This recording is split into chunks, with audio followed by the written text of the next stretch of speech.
Let's move on to the next item, item B.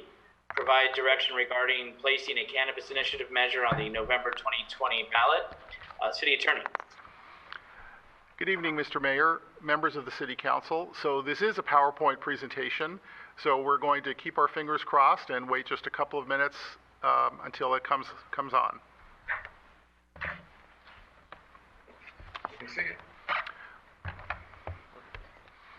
All right, looks like we're all set. We'll give it a try. All right, I think that's fine. Thank you again. So this evening, the title of the report is Commercial Cannabis Ballot Measure. And unfortunately, I see that my clicker does not appear to be working.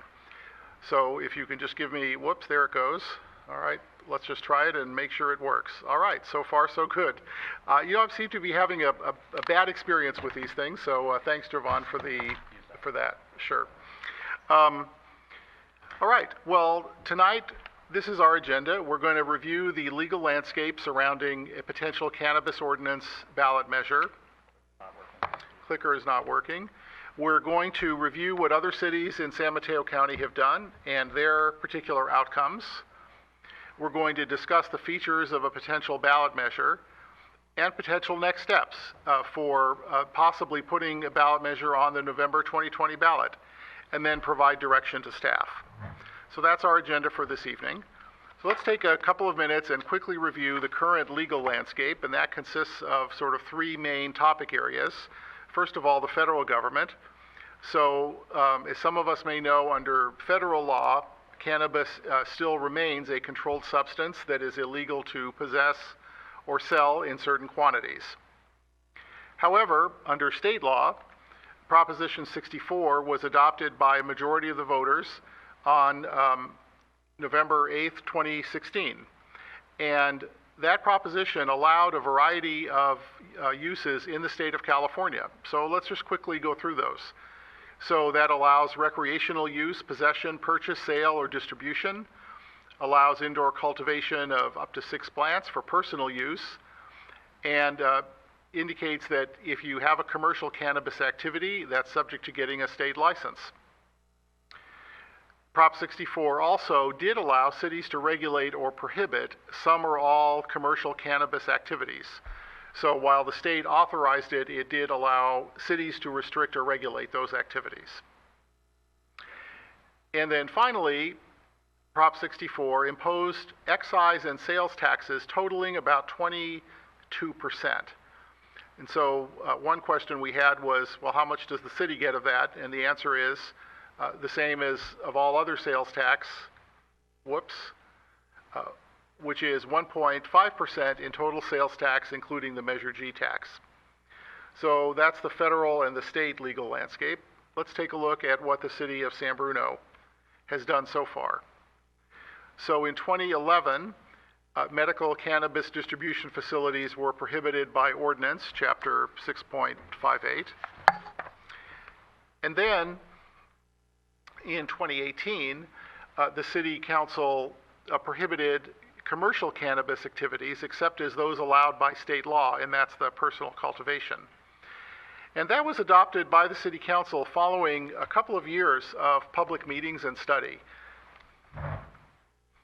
And it's also important to note that the city council does continue to retain the legal authority to either repeal or modify any of those ordinances, and we'll talk a little bit about that later tonight.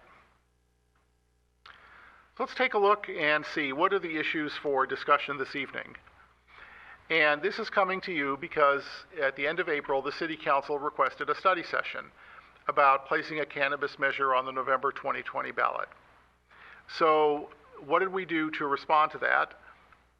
We did some research and we requested information from consultants because we're not all experts on everything, unfortunately. And the staff report that you do see in front of you was contributed to by at least 5 city departments. We also consulted with HDL, which is a consulting firm that has advised all San Mateo County cities that have adopted a ballot measure. And so we thought they would be a good source of information to tell us what to look for and potentially also what to avoid. We also checked with our outside counsel for tax ordinance guidance, because if there's a tax measure that's proposed, we want to make sure that it's done correctly and properly. So one question I've been asked anyway is, well, how much time did this staff report take, and how much time have you spent on this? And the answer was sort of surprising when we tallied it all up. So far, through this evening, staff collectively has spent about 75 hours in preparing the staff report. And that might provoke a number of reactions. One of them might be, well, why did you spend so much time on this staff report? Wasn't it easier than that? And the answer really is no. Staff is here to provide you with the absolutely best professional advice we can. We don't always get it right. We sometimes make mistakes, hopefully not very often. But this is a sort of interdepartmental effort that is not just the purview of one particular department. And we did spend a lot of time vetting the information that's in the report. So let's take a look at what the 20 San Mateo County jurisdictions have done. And there's 19 cities and the county of San Mateo. So let's take a look. So just to review, we have 9 cities, including San Bruno, that currently prohibit all commercial cannabis activities. And you can read the list on the screen over there. There's a variety of communities with somewhat diverse populations. We have 2 cities in the county that prohibit all commercial cannabis activities except for distribution within their boundaries. And so what does that actually entail? So we dug a little bit deeper, and what we learned from HDL was that there are actually about 85 entities that are distributing cannabis without state or local licenses or permits that are supplying the needs of the residents in San Mateo County. And one question we asked, well, where are these people distributing from? And the answer is mostly from San Francisco, Oakland, San Jose, and Santa Cruz. There may be others that we're not aware of, but these are all sort of non-permitted, not licensed by the state distributions. The other thing we found when we asked the experts is that these activities are very difficult to tax. In fact, I think we'd probably go farther as to say they're virtually impossible to tax. It's hard for staff to go around and chase a panel van that's unmarked, let's say. So it's not obvious that these are occurring. These distributions are occurring, especially because there's no license or permit for them. So a distribution, our consultants have indicated, is not an activity that if the city or if a city were to permit would generate any real tax revenue. All right, so that's 11 cities in the county. And then we have 8 cities that have actually adopted ballot measures to tax and or regulate, various sorts of cannabis activities. So let's take just a second and go through, in summary, what those are. So we have taxes that those cities have adopted ranging from 2.5% to 10%. So why is there such a big range? And the answer is that there's actually a larger range than that. It's even more complicated. Some of the cities tax per ounce, per pound, per plant, per something. The range from 2.5 to 10 depends on what kind of business it is. So some businesses are taxed at the lower end, some are taxed at the higher end. So it's actually very complicated what some cities have done in putting together what they believe is the appropriate range of taxes for the businesses that they are going to allow. So what sort of regulations might there be? And those really fall into zoning and permitting. So an example of a zoning regulation would be to say that the businesses can only be a certain distance away, can only be from schools or parks or other sensitive uses. Another example of a zoning regulation could be that they might be limited in some way. And then permitting regulations are usually detailed regulations regarding how those businesses are supposed to be operating. So those are things that cities up and down the peninsula have implemented as part of their regulation. So what we also discovered when we went back and looked at the staff reports for those cities is that the revenue that those cities expected to generate at the time that they either adopted a regulation or put a tax on the ballot ranged somewhere between $100,000 to $1.5 million. It just sort of depended on what they were interested in doing and what the tax rate was for certain activities. So the consultants for the cities made certain assumptions. They assumed a certain number of businesses would come in, and they thought this was a reasonable estimate of the amount of revenue that those cities would generate. So let's take a look and see what happened in those 8 cities that do currently allow, that had ballot measures and currently allow cannabis activities. So as it turns out of those 8 cities that have allowed it, 2 have collected revenue from those measures. Pacifica being the main example of the most successful city to have collected revenue, and they're estimating between $300,000 and $500,000 a year, which is quite substantial. The other city that reported revenues was South San Francisco, which was under, all we could get from them is under $100,000 since January of last year. So we weren't able to get any more information about their activities. So those are the 2 that have generated any revenue at all. So that was actually quite surprising to me and everybody else on our team. And so we asked why. And what our consultants told us, these are HDL, the ones that helped all those cities adopt those ballot measures, is that there are really barriers to entry for new businesses in this industry. And what are those barriers to entry? So the first one is permit fees and costs that are imposed by cities. So as part of a regulatory permitting measure, the city would establish a fee for reviewing and processing an application. And those costs can be somewhat high because these applications are not necessarily easy to review, and they take a lot of time. The second barrier to entry into the business, if you're a new cannabis business, is that the city may have levied a tax. And that tax is over and above the state tax, which, as you saw on the prior slide, is 22%. So any taxes above that are additional taxes that the business would have to pay. Another barrier to entry is, I think, what we would call a lack of a stable banking option. So about a couple of years ago, I think it was, there was a really comprehensive report that was prepared to the California legislature about establishing some sort of stable banking options in the state of California. And at the end of the report, it was about 100 pages. I remember reading through it. The conclusion was it'll have to be studied further and will take action by the legislature. So I'm not sure that anything has really happened about that, but that was one barrier to entry that were identified by our expert consultants. The other thing we don't want to forget about that our consultants told us is there still remains a really robust underground economy. And why is that? Well, we saw the 85 delivery businesses that aren't licensed or permitted, but also those businesses, even if they're retail, for example, really are, they don't have to, they've got to pay taxes. So the underground businesses do not have to pay taxes, and as a result of that, presumably there's enough money there for them to stay in business. We also were told that investment dollars are dwindling. Some of those investment dollars, in fact, many of those dollars, come from various places overseas, and those monies to fund cannabis businesses in California, at least in California, are not as available as they used to be. And then what we were also told is that, in essence, only retail cannabis operations generate significant direct revenue for cities.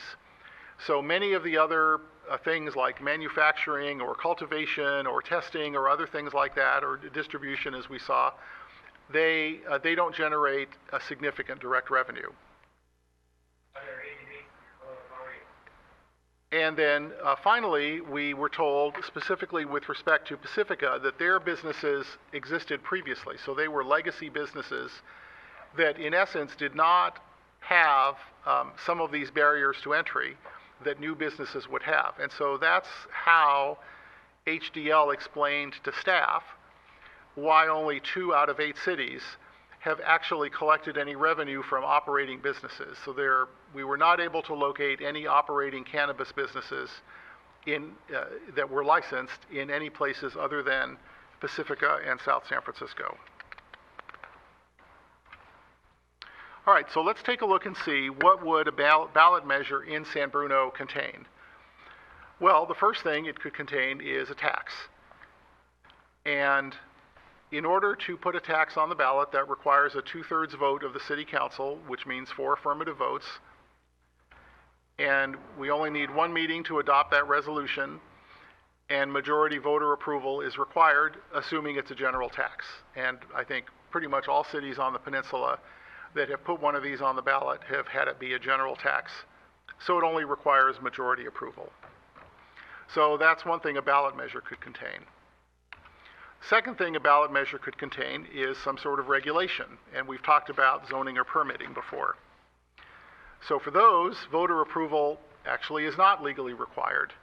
That's something that the city council could do on their own, or the city council could, by majority vote, place a regulatory ordinance on the ballot if they desired. So really there's 2 options here. The city council could amend our current ordinances without putting it on the ballot, or place a regulatory measure on the ballot.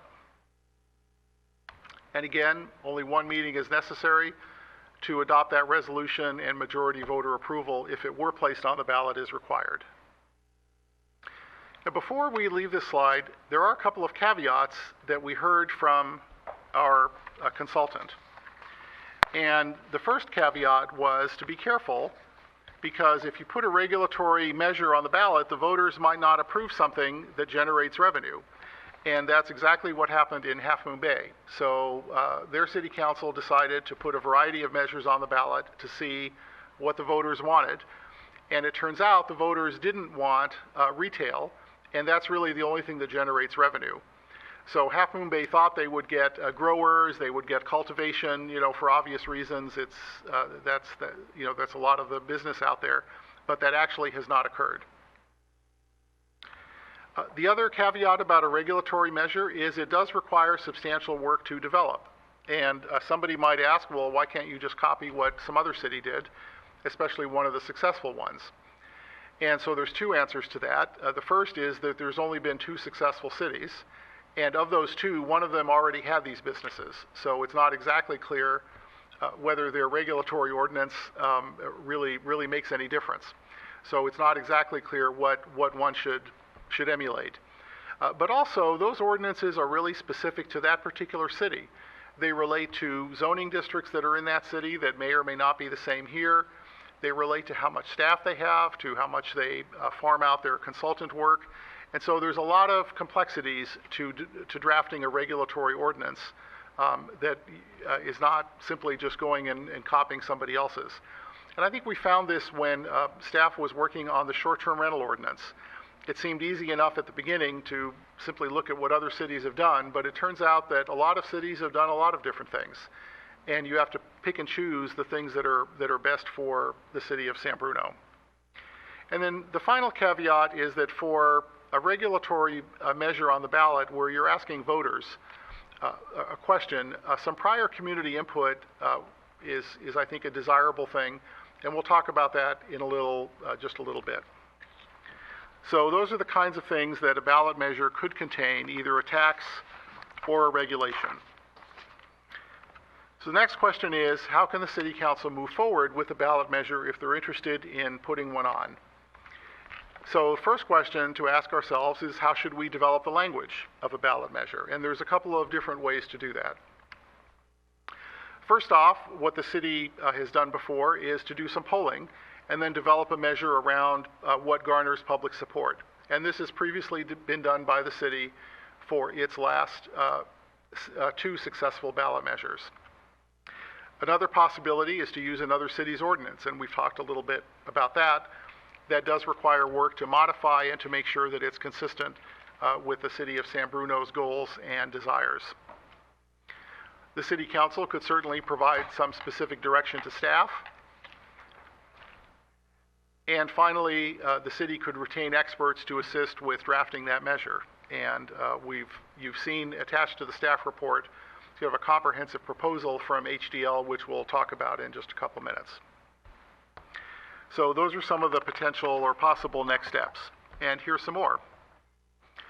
So the next question to ask yourself is, what level of tax would be appropriate? And how are we going to figure that out? So there's a couple of ways to do this. One way is to say, well, we'll just charge the highest of what everybody charges. So 10% Daly City and San Carlos. Or we could say, well, we don't want to do that. We can charge the lowest, which is 2.5 for Half Moon Bay and San Mateo, at least for some of the commercial activities. Or we could pick another rate. South San Francisco says 5%, Brisbane says 6%. So it could be any one of those. Another option is you could set a relatively low rate, but then give the city council discretion to raise it. That's actually something that Pacifica does, which we thought was interesting. It starts at a 6% rate initially, and then the city council was authorized to raise it by the ballot measure to 10%. And that worked in Pacifica, but again, remember, it worked because they had legacy businesses that were already established. And then finally, the city council could decide to retain experts to evaluate what is the appropriate level for each permitted activity here in San Bruno, given the particular market conditions here. And I think what staff has concluded is we don't really know what that appropriate level would be for whatever activity may or may not be permitted. All right, let's talk just a little more about a couple of other possible steps to put a ballot measure on. So one question we always ask ourselves is, should the city provide information to the community about a ballot measure? And the city has certainly done so in the last 2 successful ballot measures. We've held public meetings, staff presentations to the community, and mailers providing information. The other thing the city council may want to consider is the effect of a potential cannabis measure on a potential TOT tax measure. Sorry, that's a duplication of words. I apologize. I just saw that. TOT is transient occupancy tax. So on a potential TOT measure. And so that's one thing that we might want to get some elections consulting advice about to make sure that we don't have things working at cross purposes. So what would placing a potential ballot measure on cost? And there's really quite a variation here, and we apologize it's difficult to sort of pin the numbers down because we don't really know what direction the city council would like staff to take. But here are some estimates. So we do know from past experience that polling costs about $30,000. So if you want to find out what the residents would like in terms of, or not, in terms of cannabis activities, conducting a poll is one way to find that out, and that certainly costs some money. There's also a potential additional cost for election consulting that's separate, depending on what the ballot issue is. So, and this goes back to the point we made earlier about possible conflict with a TOT measure. We might want to get some consulting advice about, is it a good idea to have 2 tax measures on a ballot potentially. You have in front of you in the staff report sort of a report for comprehensive services by HDL. We reached out to them because they're one of the premier firms in the industry that knows a lot about cannabis and knows a lot about cannabis on the peninsula and in particular in San Mateo County. So we thought that would be a good place to start just to get a general idea. So their services, as you saw, would include economic analysis, the ballot measure development, public meetings, and a variety of other services that would cost about $30,000 to retain them. There's a possibility that we'd have to do some CEQA and GIS work, which there's a wide range of costs depending on the measure. Somebody might ask, well, why do we have to do that? How come we don't have to do that for other ballot measures?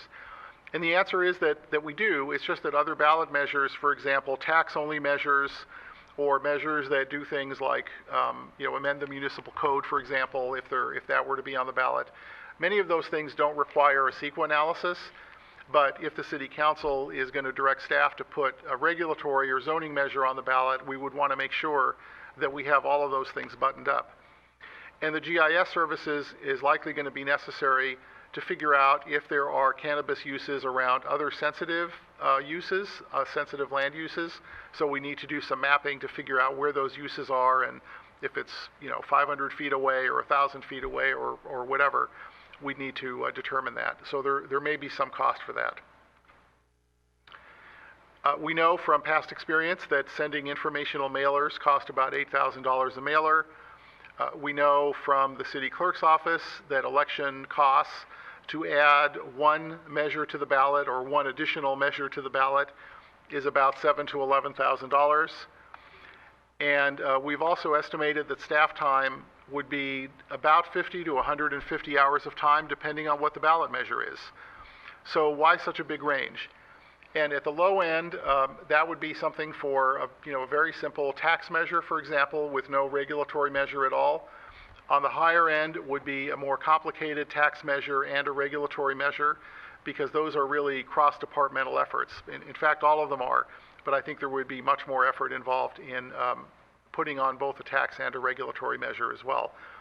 If the city council decided only to put a regulatory measure on the ballot for whatever reason, the time would also be on the higher end of that, because that's really what takes the most time, is coming up with an ordinance that the city is willing to live with for a long time until the voters decide otherwise. So let's take a couple of minutes and quickly summarize. So what's the timeline? The timeline is we have to get everything done and to the county by the 8th of August. That means a little less than 60 days, actually slightly more than 60 days from today, to perform all of the work, but before the July City Council meeting, the second meeting in July. And so historically, what we've done is sort of to not push that August 8 deadline too close. We've had all of the work done and adopted by the City Council by the second meeting in July. So we have a little less than 60 days to do that. And the result of that is that if the City Council does want to proceed, that consultants, if they're authorized, and staff would be really required to immediately begin work on this. So moving toward the end, what are the next steps? So first off, we need to discuss whether or not to place some measure on the November 2020 ballot. Decide, if so, whether it's a tax-only, tax and regulation, or regulation-only measure. Discuss whether to retain consultants to assist staff in performing the work, and discuss the source of funds for the work. So, Mr. Mayor and members of the City Council, that concludes my staff report. I'd be happy to answer any questions. Thank you, City Attorney. And what I think I'd like to do, in case folks want to comment and then depart if they have something they need to do, I'd like to go ahead and open it to public comment first. So if you are interested, and the city clerk will guide you, but if you would raise your hand in the form. Take it down.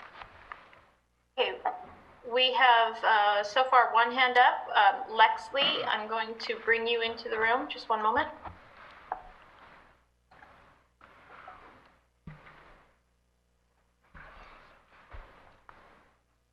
Trying to unmute, just one moment.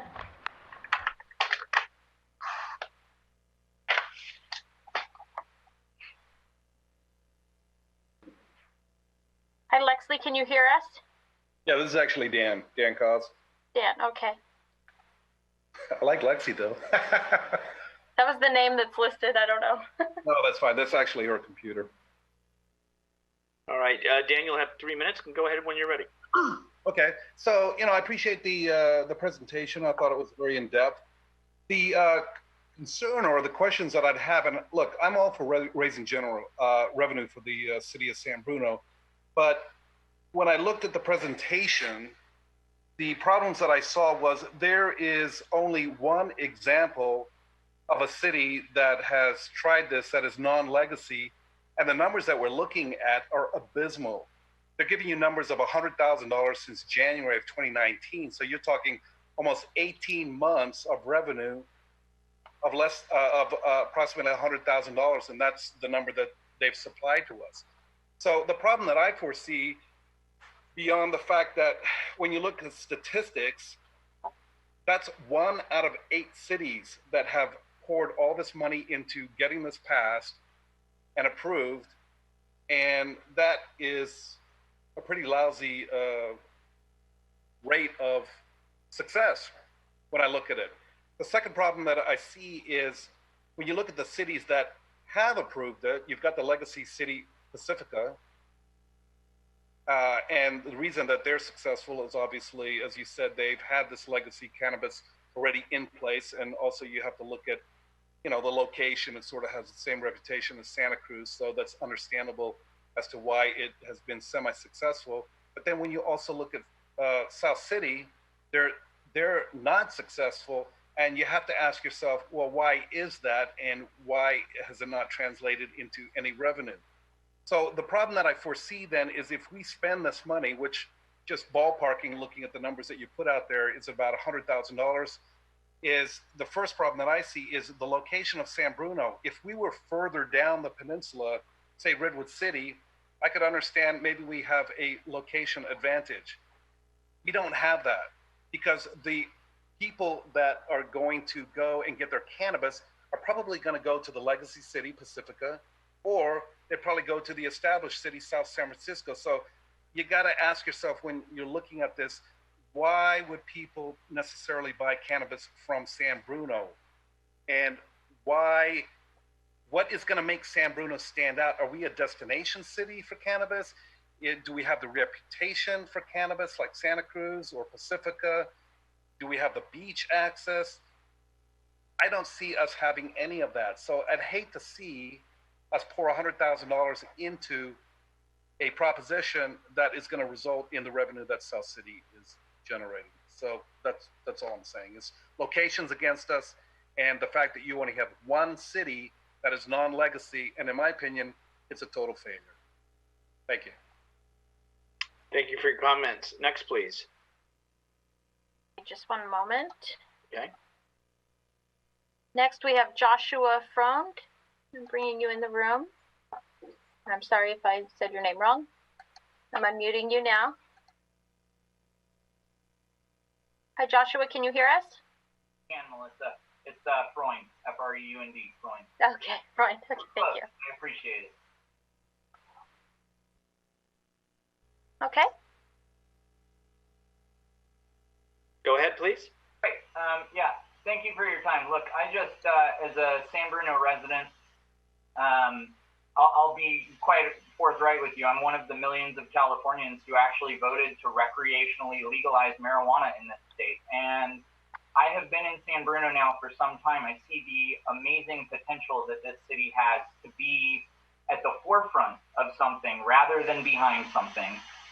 I'm particularly passionate about this issue. Look, let me give you some of my own demographics to set the stage. I'm 39 years old. I have a family here. I have young kids that are going to be going to public schools here in San Bruno. I use cannabis recreationally, and I'm not ashamed of that. And frankly, the idea that cannabis is something that should be treated as different somehow than pretty much any other business that brings in tax revenue to the city, to me seems a little ridiculous. As an adult who's paying taxes in this city, I want to see a business here that can thrive. You know, to the prior commenter, I would say that San Bruno absolutely can be a destination. I, right now, either get deliveries from San Francisco, so San Francisco, you're welcome for my tax revenue. Or San Jose, you're welcome for my tax revenue. San Bruno, not getting my tax revenue. And I'd be happy, gladly, to give my revenue to San Bruno. I'm also willing to invest in the idea of recreational cannabis in San Bruno, if it's done correctly, if it's done responsibly, if all of the things that need to happen so that you know, our community thrives instead of is harmed by the potential for recreational cannabis. I just think there's a lot of opportunity here, and I'm really frustrated that it feels like we are stuck in this very outdated notion of what it means to be a San Bruno resident. Here in San Bruno, we have nothing but potential. We have the airport right next to us. There are people who fly to Colorado right now, get off the plane in Denver airport, and go immediately to the nearest recreational cannabis facility. So why can't we be that? You know, the idea that Santa Cruz is, you know, somehow a destination, I mean, I understand it, but it doesn't have to be that way. There's so much opportunity here that I think we're not taking advantage of. I would really love to see this be on the ballot. Thank you. Thank you for your comments. Next, we have Tim. So it might be Raina. I'm not sure. I'm bringing them in.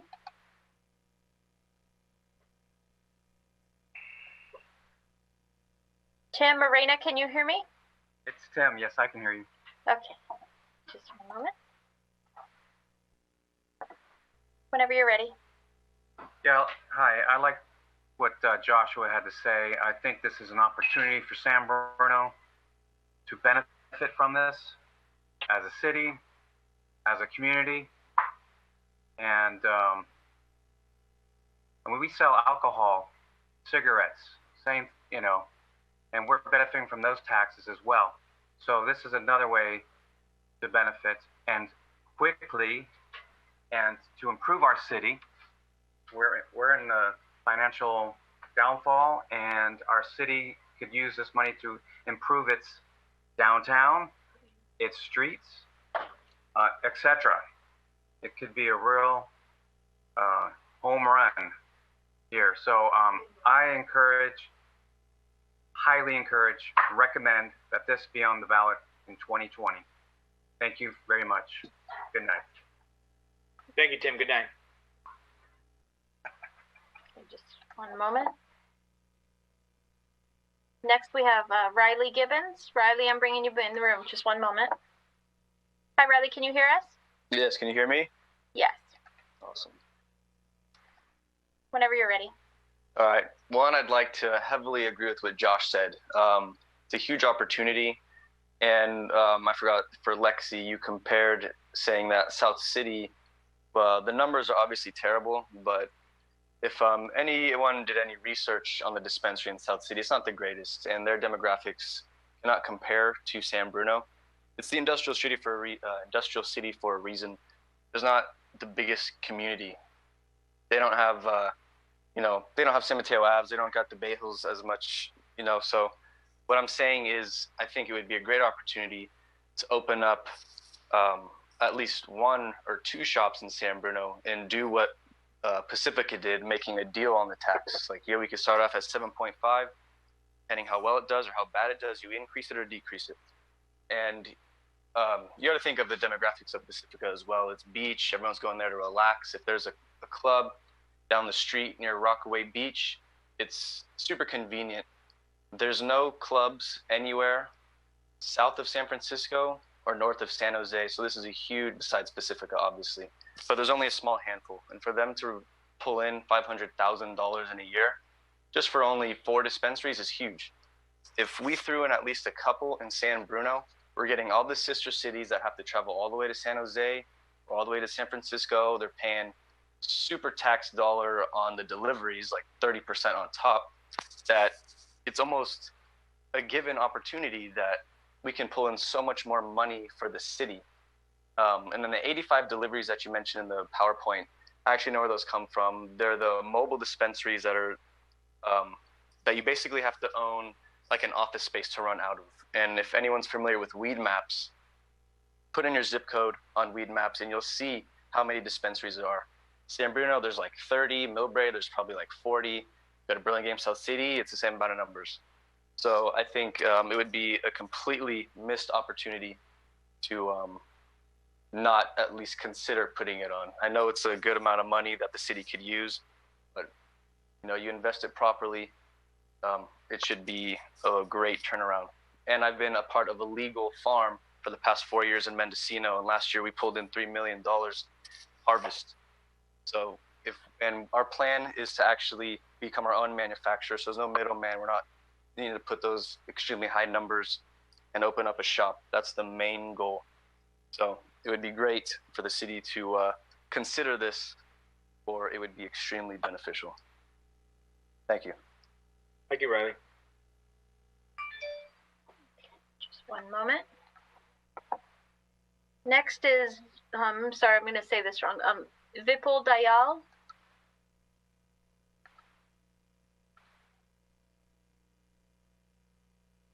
One moment, trying to unmute you.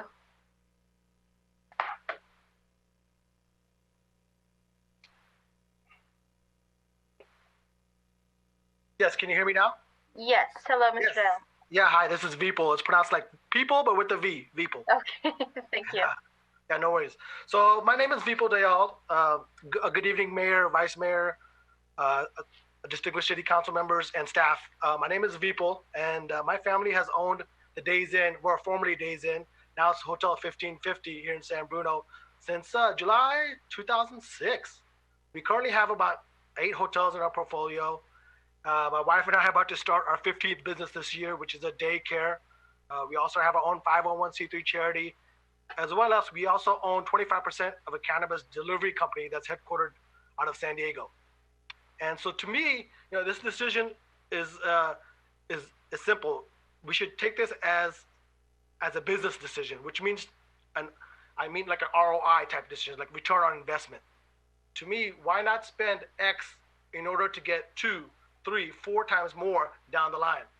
So the first thing I want to discuss is the taxes that the revenue that we give to San Diego. We usually average about $25,000 to $35,000 a month in taxes that we give to the city of San Diego. Now keep in mind that the city of San Diego limits its dispensary licenses to only 40. So we are just 1 out of 40 that gives that money to the city. I think we could get Pacifica type numbers, and when I say that because if approved, there's no other cities besides South San Francisco that's around us, and we could get all those revenues from those cities, those surrounding cities, into San Bruno. And the second point I want to make is that, as Joshua mentioned, San Bruno is close to the airport. To me, I know that tourism will go up, which means ancillary money like TOT money the city will get.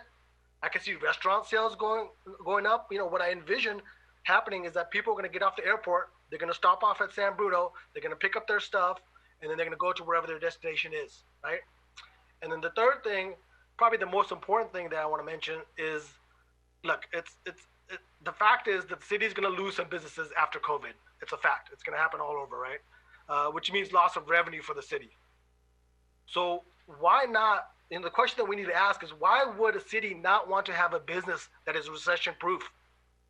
Our sales went up in March and April, just to give you an example. So I'm all for the study, to put the ballot in November. Thank you very much for your time. Thank you very much. Just one moment.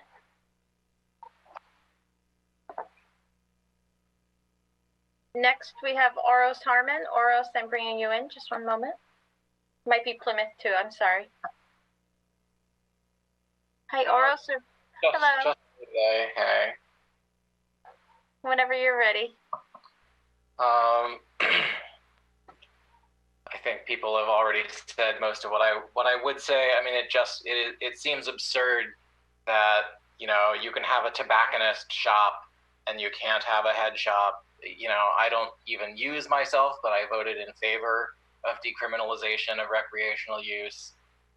It's a choice that adults make. I think, as people have said, given our position near the airport, it's completely plausible that people who don't want to fly with it because of recreational the restrictions on the federal level are going to stop off here to grab a little to use while they're visiting. For somebody's coming in for even a business meeting, they want to take the edge off in the evening the same way somebody else might have a drink. It just seems completely silly. And to suggest it's like, the $100,000 of revenue in 18 months. Well, I mean, how much tax revenue do you get from one liquor store or one tobacconist? I think it's completely reasonable for us to start small, license 1 or 2 businesses in town, maybe allow for 1 or 2 research businesses or production businesses as well. We can limit it, and we can always revisit that later. We can write the ballot measure to allow the city council to make that kind of determination if we want to further loosen restrictions later. And, start something up, see how it goes for a few years. I think that just diversifying our revenue streams makes sense. So I hope this will be on the ballot this fall. Thank you. Thank you, Ars. One moment. Okay, next we have Quentin J. Just one moment while I unmute you.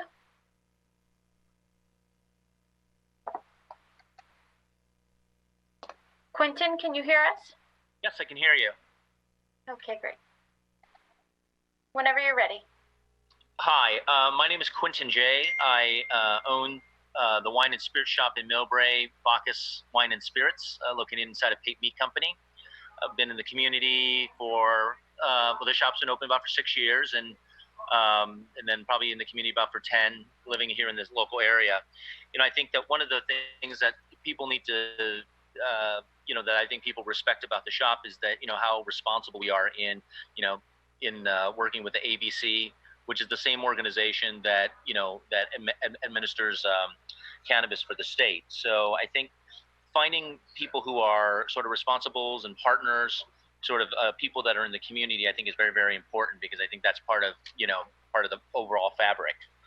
I'm definitely a believer that, you know, in one of my trips to Colorado, I was just amazed by some of the statistics and numbers about the travel and how, you know, how close we are to the airport, both Millbrae and definitely San Bruno, and how there's a lot of sort of, you know, people that are traveling in and out back and forth that could be potential customers. So, you know, and it's something that I would personally, you know, invest my money into as a business here in San Bruno. So that's why I'm joining this, the city council meeting, and just wanting to understand a little bit more about it.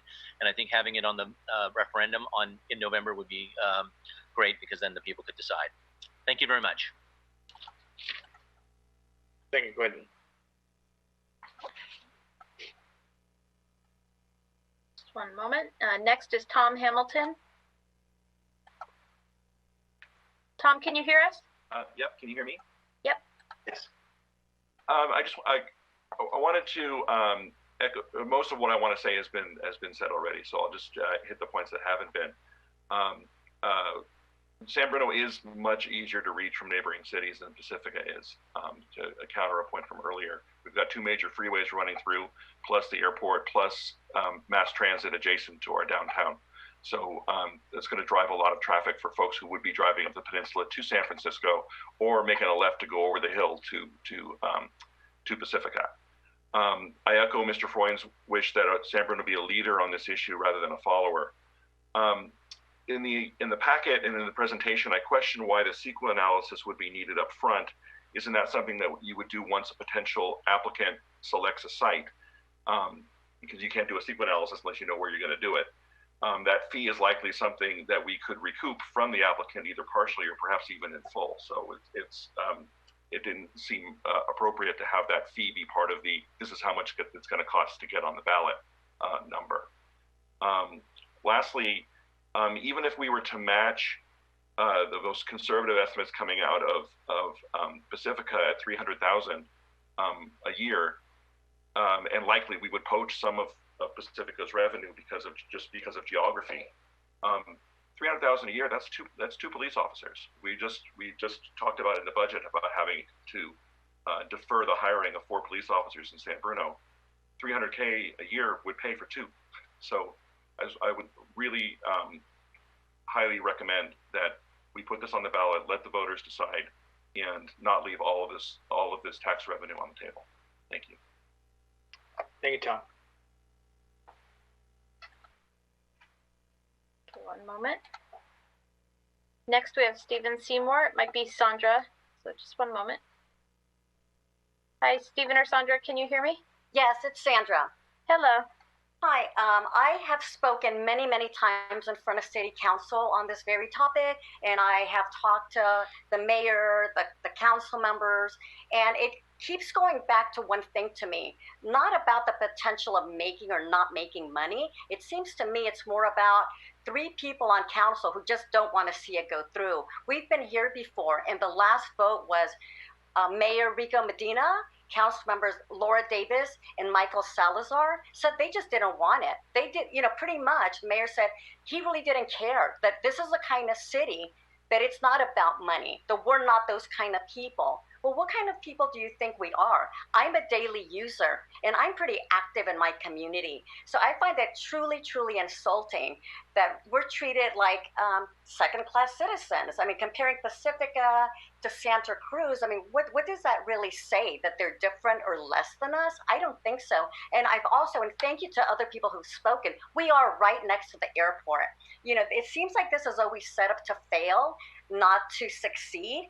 So why didn't we look at how much San Francisco is making? How come we didn't look at what Oakland is making?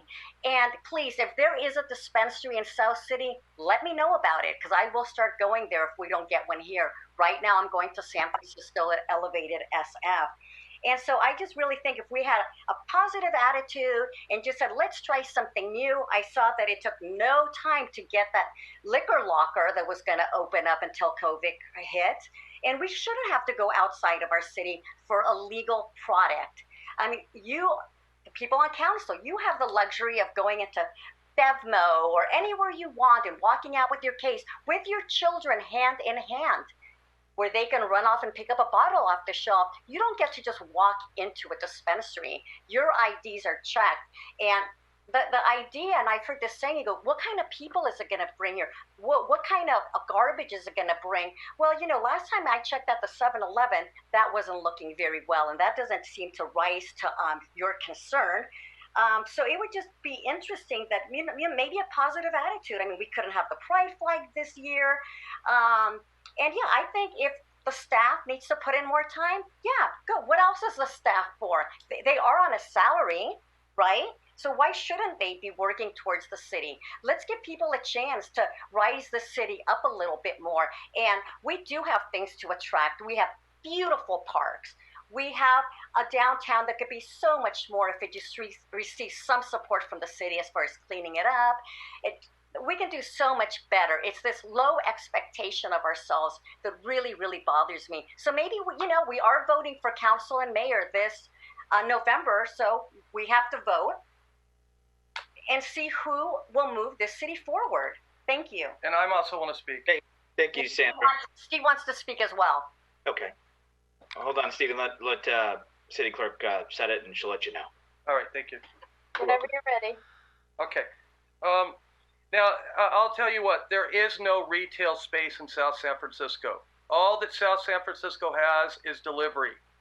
So you can't measure South San Francisco, shouldn't even be on the slides.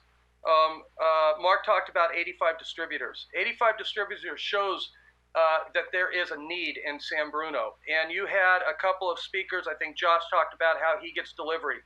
We're giving our tax dollars to someone else. You talk about where could this be put when you're looking at regulations. I mean, there's a great place across from Golden Gate Cemetery. It wouldn't be near any schools. There's commercial space and there's parking. I just ran a poll on Nextdoor. There's 238 votes, and 67% say they want to see a dispensary in San Bruno. That mirrors slightly lower, but still around that 70% mark of the people who voted to legalize cannabis in San Bruno. And it should be the people who make that decision, not the 5 people sitting on council. Vipel talked about TOT and restaurants. So really, if you were looking at a study that would be all-inclusive, you wouldn't just be looking at what cannabis would bring you and weigh that against what it would cost you to put it on the ballot. You would be looking at what will this bring to our hotels? What will this bring to our restaurants? We have open spaces on San Mateo Avenue. I'm sure there would be lots of people who would like to put up a restaurant and become a taxpayer, a commercial taxpayer in San Bruno, if there were people coming here, and we are sitting next to the airport. That's been mentioned many a time. In the slides that Mark gave, not only did he bring up the CEQA, but he talked about the hours of staff time. And I could be wrong, but I thought there was a figure applied to that. We're already paying our staff. We have declining taxes now. We're talking about being $8.4 million behind in revenue, and you're looking at ways to take away or to reduce services so that we can balance the budget. We have a recession-proof business here. Vipul brought that up. He's a businessman. He's been in this business for a long while. $35,000 being brought to San Diego every month is pretty substantial. This could also ignite a return of the tax money to all of the businesses. Why would somebody just stay in a hotel and eat at a restaurant? They might also shop here as well. And I agree with what Aro said. We need to diversify where our money's coming from. We're spending too much time thinking about development. This is a huge place that can bring money. You're going to put TOT tax on the ballot. That's going to bring in about 400,000. This is going to bring in more than that. And then lastly, I say let the people decide. This is an election year, and we do live in a democracy, and it needs to go on the ballot. Thank you very much. Thank you, Stephen. Any other hands, Melissa? Yes. Actually, no, I'm sorry, Mr. Gibbons, you only are given one chance to speak, so I'm going to lower your hand. And there are no more hands raised, Mayor. Thank you. All right, so we'll bring it back to the council for questions for staff, and at this point, we'll leave it here at the council. So any folks, get my screen up, any folks that have questions or comments?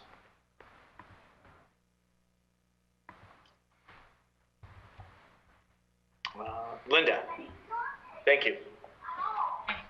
Okay, so I have some questions in the staff report.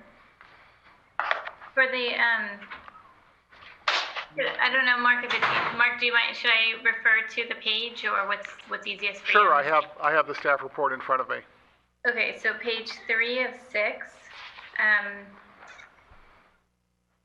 Of the 2.5 to 10%, you mentioned that it can even go higher than 10%, but within the 2.5% to 10%, would the city council, would that be, let's say if this moves forward tonight, would the consultant come back to us with a recommendation on what that tax should be? Well, the short answer is yes, if you authorize the city to retain the consultant, obviously. Then part of the consultant's work would be to recommend what would the right level of tax be for what particular commercial activities the city council is either deciding to allow or going to put on the ballot for the public to decide to allow. Okay. And then for San Mateo, for the locations that have all decided to pass of the 8 cities, you mentioned that really only 2 are making money, Pacifica, and it sounds like some in South City. When were those effective? I think, yeah, go ahead. So I'm not 100% sure about Pacifica. I can look it up just if you give me a minute or two. I think South San Francisco was effective in before January of 2019 because the information that the finance department received from the city said that they had received about or less than $100,000 since January of 2019. So I can take a look and see when Pacifica was put on. Just give me a second. That'd be great because I read the ICMA report that you quote, and it says that they had estimated $450,000. So I'm curious, it looks like they're on track with their estimate at this point, if it was approved in like the last year to 2 years. Yeah, I'm sorry, Councilmember Mason. I'm not finding the answer to that question immediately. Why don't you give me a couple minutes and then, well, see, it looks like. So what I have is a resolution putting the measure on the ballot on November 7, 2017. Okay. So probably effective in 18. Right. I'm guessing that offhand without double checking. Okay. So yeah, I mean, I think it's a decent return based on the study that ICMA provided. I wanted to also ask, hold on, I'm looking at my notes.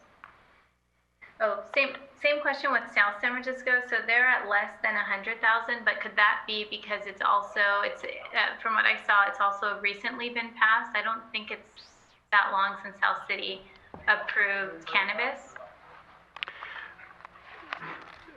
Let's take a quick look here. I don't know that I have a date. Darcy may know from the research that her department did on that. I don't see a date offhand on the spreadsheet that they prepared. But we know that the numbers were as of January of 2019. Okay. Because I mean, the reason I bring that up is I would imagine that if you're established, then obviously you're going to make some money up front. But if you're not established, you do have to build a business. So I'm not sure if anybody has any expertise in this area, but I would be curious to know that. So Darcy looks like she's confirmed that it was effective January of 2019. Okay. So I mean, so both cities have already realized their investment on consultants. Is $100,000 the average on a consultant? We don't know what those other cities spent. Okay. Okay. Great. My other question is. Okay. So on page 4 of 6 in the staff report, it's right after the ICMA quote. You refer to the city retaining a consultant such as HDL to determine whether San Bruno could expect to realize revenue from commercial cannabis activities, and if so, when and how much. What would happen if the city didn't hire a consulting company? What would be the alternative to that? I guess there's a couple of ways to answer that question. The alternative would be that the city would not, or the city council would not have information regarding how to appropriately craft a ballot measure. I think that's the simplest answer. And so we would be, in essence, flying blind to determine what to put on the ballot, what should the taxes be, what should the regulatory issues be. Staff would either have to determine that all itself, but would certainly seek direction from you, the city council, about what those measures could be. And is it possible to move forward? I guess anything's possible, but to provide staff with really the information that you need, is it possible to move forward with the consultant, but not with the polling? Because the polling was estimated, I believe, at $30,000. Right. Well, I think you partially answered the question. You know, we'll do whatever the city council directs, and if the city council indicates that they don't want to conduct polling to determine what the public is, or what the voting public may be interested in doing, we can certainly not do that. But then it would be up to the city council to direct staff about what to place on the ballot with respect to a regulatory measure and with respect to a tax measure. The polling is just information for the city council in developing that measure that gives it a greater likelihood of success. Okay, if we had the consultants, we could actually have the consultants provide a recommendation without doing the polling, is what I want to make sure is possible. Go ahead. Yes, that is possible. What the polling does is it polls likely voters, and so it provides information for the city council in crafting an ordinance that may be accepted by San Bruno voters. An option is to not do polling. It is totally optional, and the city council can provide direction, or we could ask the consultant for their advice. They would be informed by their expertise in what they find in other cities. What they would not be informed of, and really the only way to find out what likely voters would accept, is a typical voter poll that we've done before. Okay, thank you. Okay, I'm looking at this. Okay, I think that's all. Those are the questions I have for now. I have a comment, but I'll make the comment after the rest of the council asks their questions. Thank you. Okay, thank you. Marty. Yes, thank you very much. Thanks for this information. My very first question is, what needs to be done now and what could wait for after the election?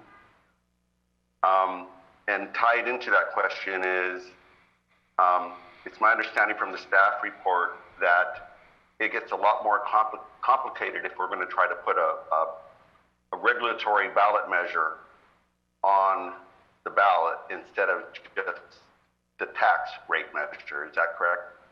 That's correct. And in doing so, the cost of putting it on the ballot measure would be significantly less. So you wouldn't have to do the CEQA, you wouldn't have to do the GIS.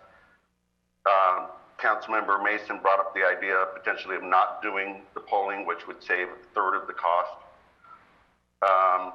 We could look into possibly not doing the mailer. Is there another way that we could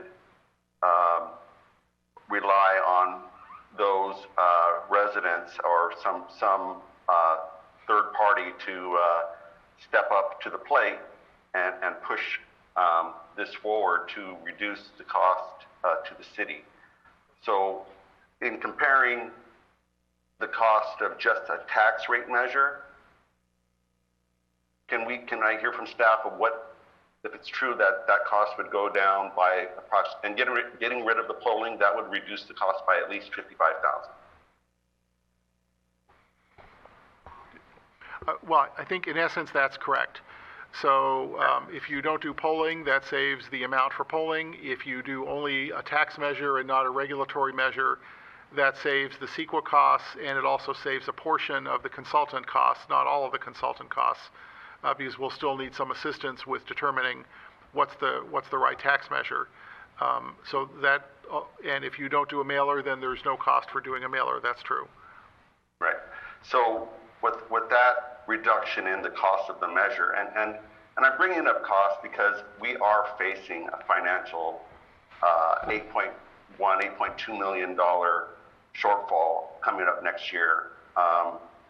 I can't remember which commenter mentioned that we're likely going to lose a couple businesses due to COVID, and we're going to have even a greater hole. I did do a little research on what Pacifica did. They passed the ballot measure in 2017 with 78% of the vote. They did, as the staff report mentions, they were able to pass the, put on the ballot measure with some flexibility to raise or lower the tax rate based on the market conditions, which I think is really what I would want to have here. And I would ask the consultant who's going to be preparing this to, you don't need to copy it word from word, but that's kind of that's the direction, or that's the feeling that if it passed at 78% of Pacifica, that's kind of like that's amazing that it hit those numbers, and that having that flexibility would be beneficial to getting this to pass. Pacifica is similar to San Bruno in population. In my notes here, they have around 38,000. We have almost 43,000. Their per capita is $52,000 a year. Ours is $71,000 a year. And there is no city in the Bay Area that is in better proximity to the airport, to hotels, to mass transit than San Bruno. And those travelers that would come to our city, and I believe it, they're worried about carrying cannabis on them when they're flying, because it's still a federal, it's illegal federally. And they're going to come off. They're going to get their Uber, or they're going to get their rental car, or they're going to get on BART, and they're going to look for their spot to secure their cannabis. And when they do that, they're likely to come downtown, have something to eat, and relax. That's one of the things that we need. So for people that are saying, like, people are going to go to Pacifica instead, or they're going to go to Santa Cruz, they're already going to go to Santa Cruz. But pretty much everybody else, in my opinion, only when they get off that plane and they're looking for cannabis, they're going to go to the closest location, and that will be in San Bruno. I heard that, and it's not really clear, is there a cannabis dispensary? I looked on this app here, and it doesn't seem like there is a cannabis dispensary, so maybe those numbers are way off because of that. And I guess this is how I feel, right? The most important decisions should be left to the democratic process, right? Democracy. That all voters get to decide this. We put it on the ballot. I'm aware of the financial difficulties that we're in right now, but you have to invest some money to get a return. I understand some other council members may have some moral issue, and I respect that. What you believe should be in for your family is great. This is an opportunity to let the voters decide. It's not up to me. I didn't run to become a council member to say, I'm the cannabis candidate, I'm gonna vote this way. None of us did. We're looking out for the best of the city, and I think it's always best to let the voters decide. I'll reserve my comments till I hear from my others, colleagues, so thank you. Any other questions or comments from colleagues?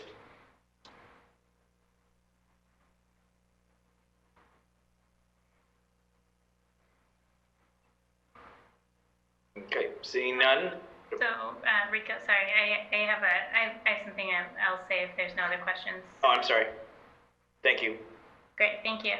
So ultimately, this council is well aware of our $8 million deficit, painfully aware, I think. Every meeting since about February has reminded us that development and Measure G, advertised to predominantly go to repave street repair, are our lifeline. This means that with an $8 million deficit, we limit our choices and our ability to truly develop thoughtfully, and not because a project may be best for the community, but because it's all the revenue and all the money that we're likely to get. Out of desperation for funds to keep both services and staff moving. If we want flexibility in decisions, we need flexibility in our revenue sources. As a mother of 2 children, I fully understand the concerns around cannabis in our city.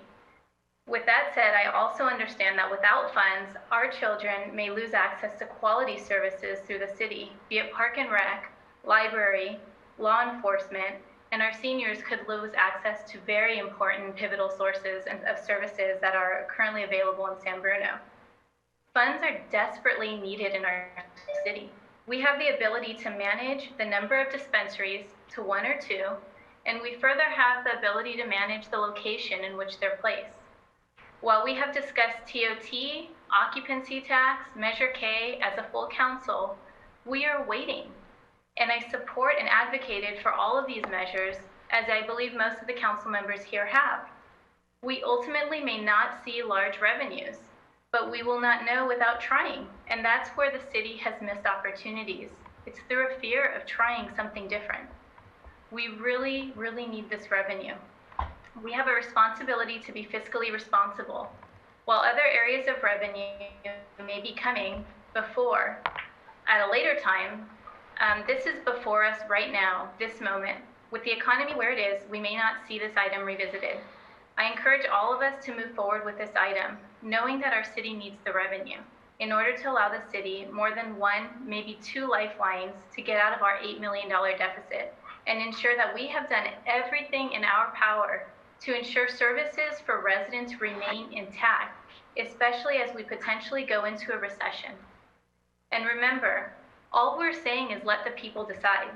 Let our city decide whether they want to welcome cannabis. Let democracy make this decision. After all, ultimately, it is our residents who stand to gain or lose the most from this decision. Thank you. Thank you, Linda. Right, just before I go, Michael, Lori, you're good for now? Michael, good? Okay. Oh. And I don't have any questions on the report. Okay. Lauren, any questions? Yeah, I guess I have a few questions on the report. I guess so. we heard some comments about South City not having a dispensary. So does anybody have any answers on who does have a dispensary that's open? It's my understanding San Carlos does not. That is just because it has them? San Carlos does not have an open dispensary. The only place that we're sure about that has open dispensaries is Pacifica. The information we got from South San Francisco was what they had allowed them. I think one of the public speakers indicated that there is an open dispensary there. We haven't independently verified that. What we do know is that the revenue from the activities that they permitted is what's as reported in the staff report. And then going back to the secret comment, I guess the question was raised about why now, why can't that be later on, and is there any cost that can be incurred by applicants? So to answer the first question, the reason why the city has to do a CEQA analysis is there's a case that says that when a city puts a ballot measure on, they're required to do CEQA. So I think the question was a good one, which is why can't we just wait until after an applicant decides where they're going to go? And the answer to that is because the ballot measure itself is the discretionary act by the city council to place a matter on the ballot, and so that's why CEQA is required at that time. Most regulatory measures, as I think some of you have talked about, would include some zoning. It can be here, it can be there, it can be one, it can be two, it can be more. So those are all questions that would have to be evaluated with a CEQA analysis before the ballot measure goes on. Just to reply to your first question, it appears online that South San Francisco does not have a location, but they do have a adult use non-storefront location that is licensed. So that may be the delivery business that has a San Francisco address that is providing that revenue. You're muted, Laura. What are the federal implications of putting something like this in the ballot for the city of San Bruno? We got, sorry, phones are going off. That's all right. So, that's a hard question to answer, except to note that other cities have placed these ballot measures on without, any obvious attention by the federal government. I think it's really not a question of what is any potential liability to the city. It really affects whether the businesses will begin operation to begin with. And there's certainly information that we've received from our experts that indicates that one of the barriers to entry for new businesses in places where the businesses have not previously been before is that because it's still illegal under federal law, landlords may be reluctant to rent to those individuals, and there may be other barriers, like we mentioned, banking and other sorts of things that make these kinds of commercial transactions more difficult than a liquor store or a tobacco store, those sorts of things which are allowed by both state and federal law.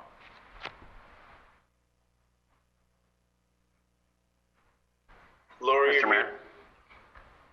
Laura, are you done? Thank you. I'm sorry, I'm going back and forth trying to read my notes too. Okay.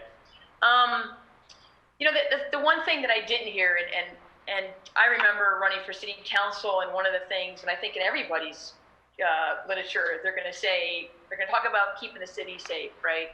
You want to have our city protected, and we don't know anything about crime. I mean, what sort of crime dispensaries bring? Home deliveries are a completely different thing. You can allow somebody to deliver something to home, but opening up a storefront and wherever it may be located, let's say it's in Bay Hill, right? What sort of crime gets brought to the area because of dispensaries? And so there wasn't really much, there wasn't anything about that in the presentation. And so that's hard to kind of make these decisions to say, well, let's let the voters vote for it. And if it wins, if it passes, it's coming through. And now we've opened up a situation that's concerning. For a lot of personal reasons, I have a lot of concerns. But the one thing I will say is that I don't, in any way, shape, or form, have anything about anybody using it. In fact, I have friends, I have family that do.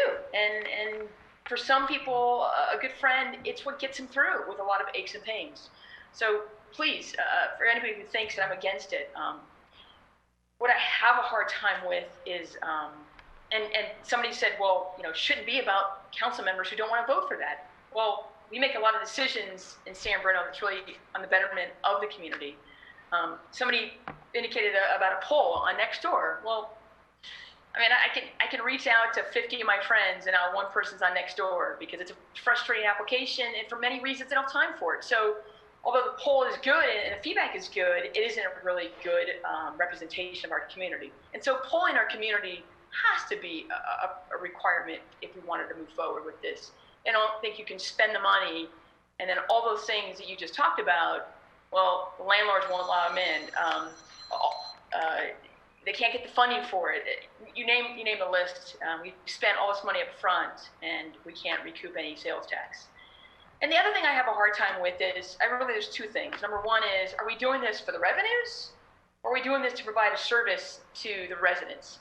And it may not be residents, it may be visitors, right? You fly into San Francisco, and I need to get some stuff because I couldn't fly with it, so I'm going to drop into San Bruno and pick some up.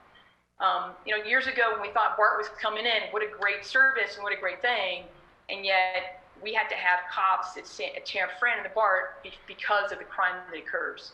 So we spend a little bit of money and we spend more money. So are those costs really outweighing? For me, it's not about the revenues. It's really about if I want to provide the service in San Bruno. We lost the potential of a great grocery store, Whole Foods in San Bruno. That would have been brought in so much money. But we need to move on. So the question tonight is whether or not we should allow the voters to put this on, city council to put this on the ballot. And, that's a difficult thing without really a lot of information. I mean, I'm disappointed that staff had to spend the amount of hours up to this point on this today, during a period of time of unprecedented times in San Bruno, and they just continue. I mean, the amount of things that businesses are going through today, dealing with the riots, you have no idea. And until you work in a business all day long and deal with what's going on, you don't understand. And so the staff, I'm sorry, and I feel what you're going through, and I understand the pain. We have priorities in this town, and this is not the time. You want to bring this on at a time that maybe we can feel better about it, and we can focus on the things that are a priority. I'm sorry, this cannot be a priority for right now. Call me out, call me names, I don't care. But at the end of the day, we have to run a city, every aspect of our city. And our city attorney and our city manager should be focusing on the important things of our city. And you know what that is? It's keeping our residents safe. It's making sure that my kids come home at night and they can rest their head on the pillow. Because to those who are listening today, many cities average 1 death a week for overdose. We have a fentanyl crisis on our hands. Let's focus on that. Let's show up. Let's go and picket. Let's go up and stand out there and tell our families to make sure they're watching out what our kids are buying. I have a hard time with that. And when I hear the stories after stories, all these things, let's focus on the priorities. There's too many things to focus on right now. We'll get to this. There'll become a time that I think we can put the time into it, but today is not it. Thank you. Thank you. Marty, you have your hand up? Yes, thank you, Mr. Mayor. I just wanted to clarify with our city attorney that the GIS and CEQA is required if you're putting a regulatory ballot measure on. That's correct.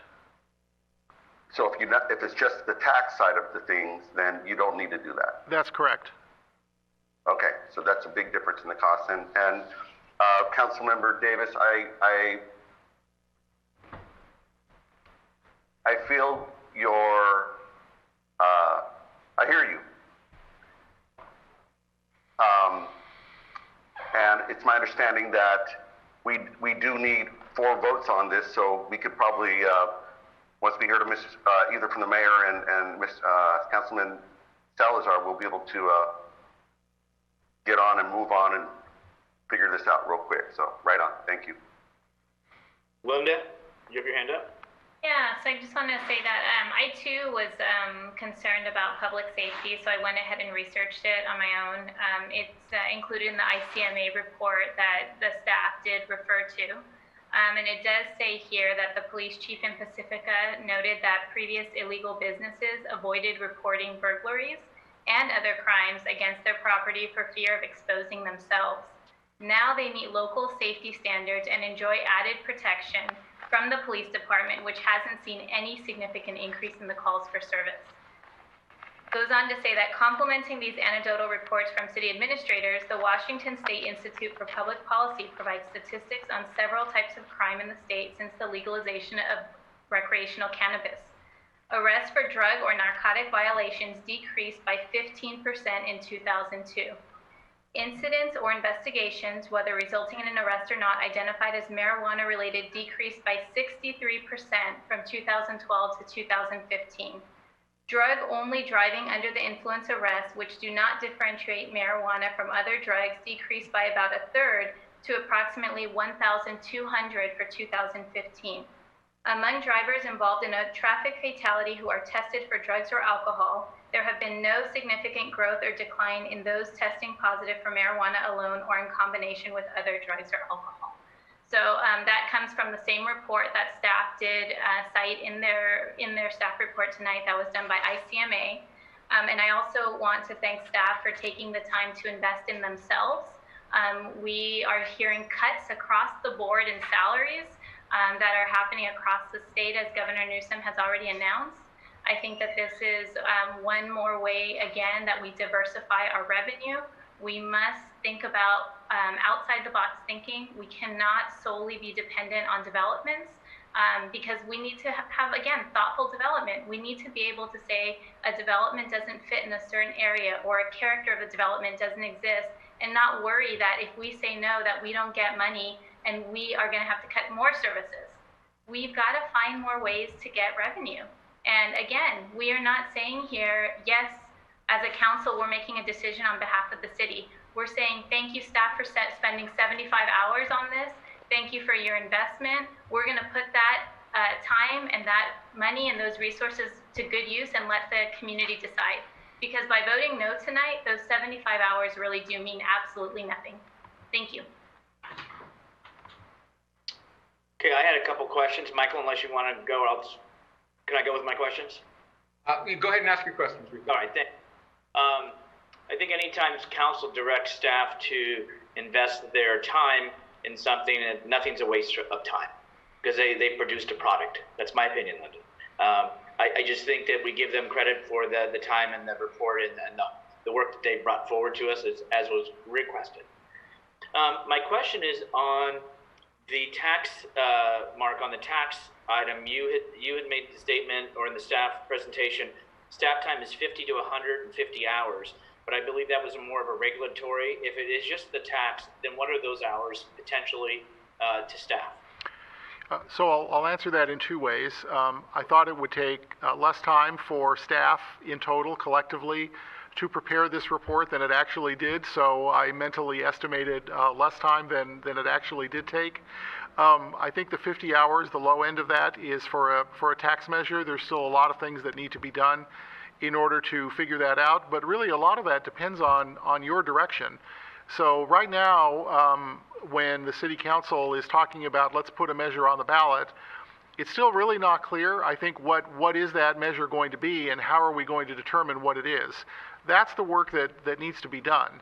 So, and that's the work that the consultant would do. And so we really, until we know and have some direction from the city council, it's just really hard to estimate. Okay. There was some comments made. I appreciate those folks from the public with their input. Thank you. I want to go back to one that was made as far as just the history, which was made in the staff report, that in October, the council, and back then it was, Linda was not on at that time, but the rest of the other four of us were, and we voted to have a moratorium on cannabis in the city of San Bruno, all of us, exception of Linda. And that was, again, because the state, whatever was going to happen with them on January 1st, we didn't want to be under what their rules were, we wanted to be able to establish our own. So I just wanted to clear that up because there was reference made that it was 3, we don't care, and we're insulting folks. And, like I said, that's just to go back into the history of how we're here and why we did that ban. So Mark, if it was for the tax initiative, you're saying there is no CEQA. Staff time could be 50 hours or more. It depends if council wants or directs as far as a mailer. Does the council want polling? So really, I'm still seeing a potential of 37, even if you just did the polling and you did, the polling and the election at the low end. Is that correct? Yes. Mr. Mayor, if I can add to that, I think there's also the question, if it is just a tax measure, does the city council want to utilize a consultant to help formulate what the tax level should be? I mean, one of the things that comes to mind is if the city council has an idea of the type of revenue or the amount of revenue that they would like to generate, that's going to require some analysis. We would also need to truly understand the market here. I think it's been mentioned a number of times that our proximity to the airport may make San Bruno an excellent location for a cannabis dispensary. A consultant may have information on that. Also, because of the advent of deliveries, it is also quite possible that people would go to their destination and have the cannabis delivered at their destination, their hotel room, wherever they're staying. And so the sort of impact of our location and proximity to the airport would be something that we would want to vet with a consultant that has worked with other cities, so we can really provide you with information on sort of what level of taxation would be appropriate for the amount of revenue that we would like to generate, as well as understanding what level of taxation would be appropriate for a city like ours to attract a cannabis business, given the dynamics of there's already a 22% tax at the state level, and so if we go to 10% at a 32% tax rate, would that attract a business, or should we be lower than that? And frankly, how much lower would be possible if we really want to be successful in attracting a business?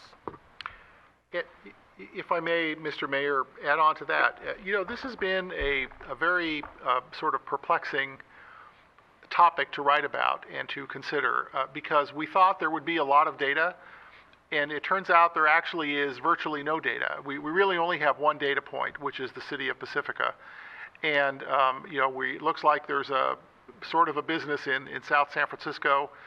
They're near the airport. There doesn't seem to be anybody rushing into South San Francisco to open up a cannabis dispensary. So it's really difficult for staff to give you, without some sort of expert information, to give you some sense of whether, from a revenue standpoint, this is really likely to be successful at all, and if so, when. And that's the thing that I think we're struggling with on a staff level. I know that the finance director, community development director, we were all on the phone with a consultant. We spent a lot of time on talking with him about these issues. And the consultant indicated that for a city the size of San Bruno, there might be 2 dispensaries.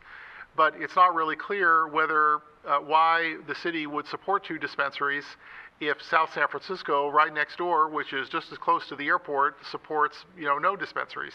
So these are issues that are really difficult, and it's just hard to provide good, solid information when we really only have one data point that isn't applicable really at all to the city of San Bruno or to cities that are on the peninsula. So I just wanted to express our frustration about how difficult it was for us to bring you a report that gives you the information that you need, but we really don't have a lot of information to share other than what's in the report, and sort of speculation even from the consultant about what might or might not occur in the city of San Bruno if a measure were to pass, and then if the city council were to allow certain kinds of businesses. So I just wanted to add that. Okay, and then Linda, I see your hand up. Yeah, I just wanted to ask, so if this was taxed, and there was revenue generated, that revenue, from what I've read, can be, is it treated like almost like the general fund? It could be applied to anything? Because I've read cities who have used it to fund childcare I've seen some of it go towards, I believe, law enforcement. Are there any limitations on that revenue? Sure. In general, any tax measure that's put on the ballot for general purposes requires a 50% or 50 plus 1% majority of the voters to adopt. If it is to be dedicated to a specific service, that requires a 2/3 majority of voters. So that's really a decision for council whether you want it to be general or special purpose revenue.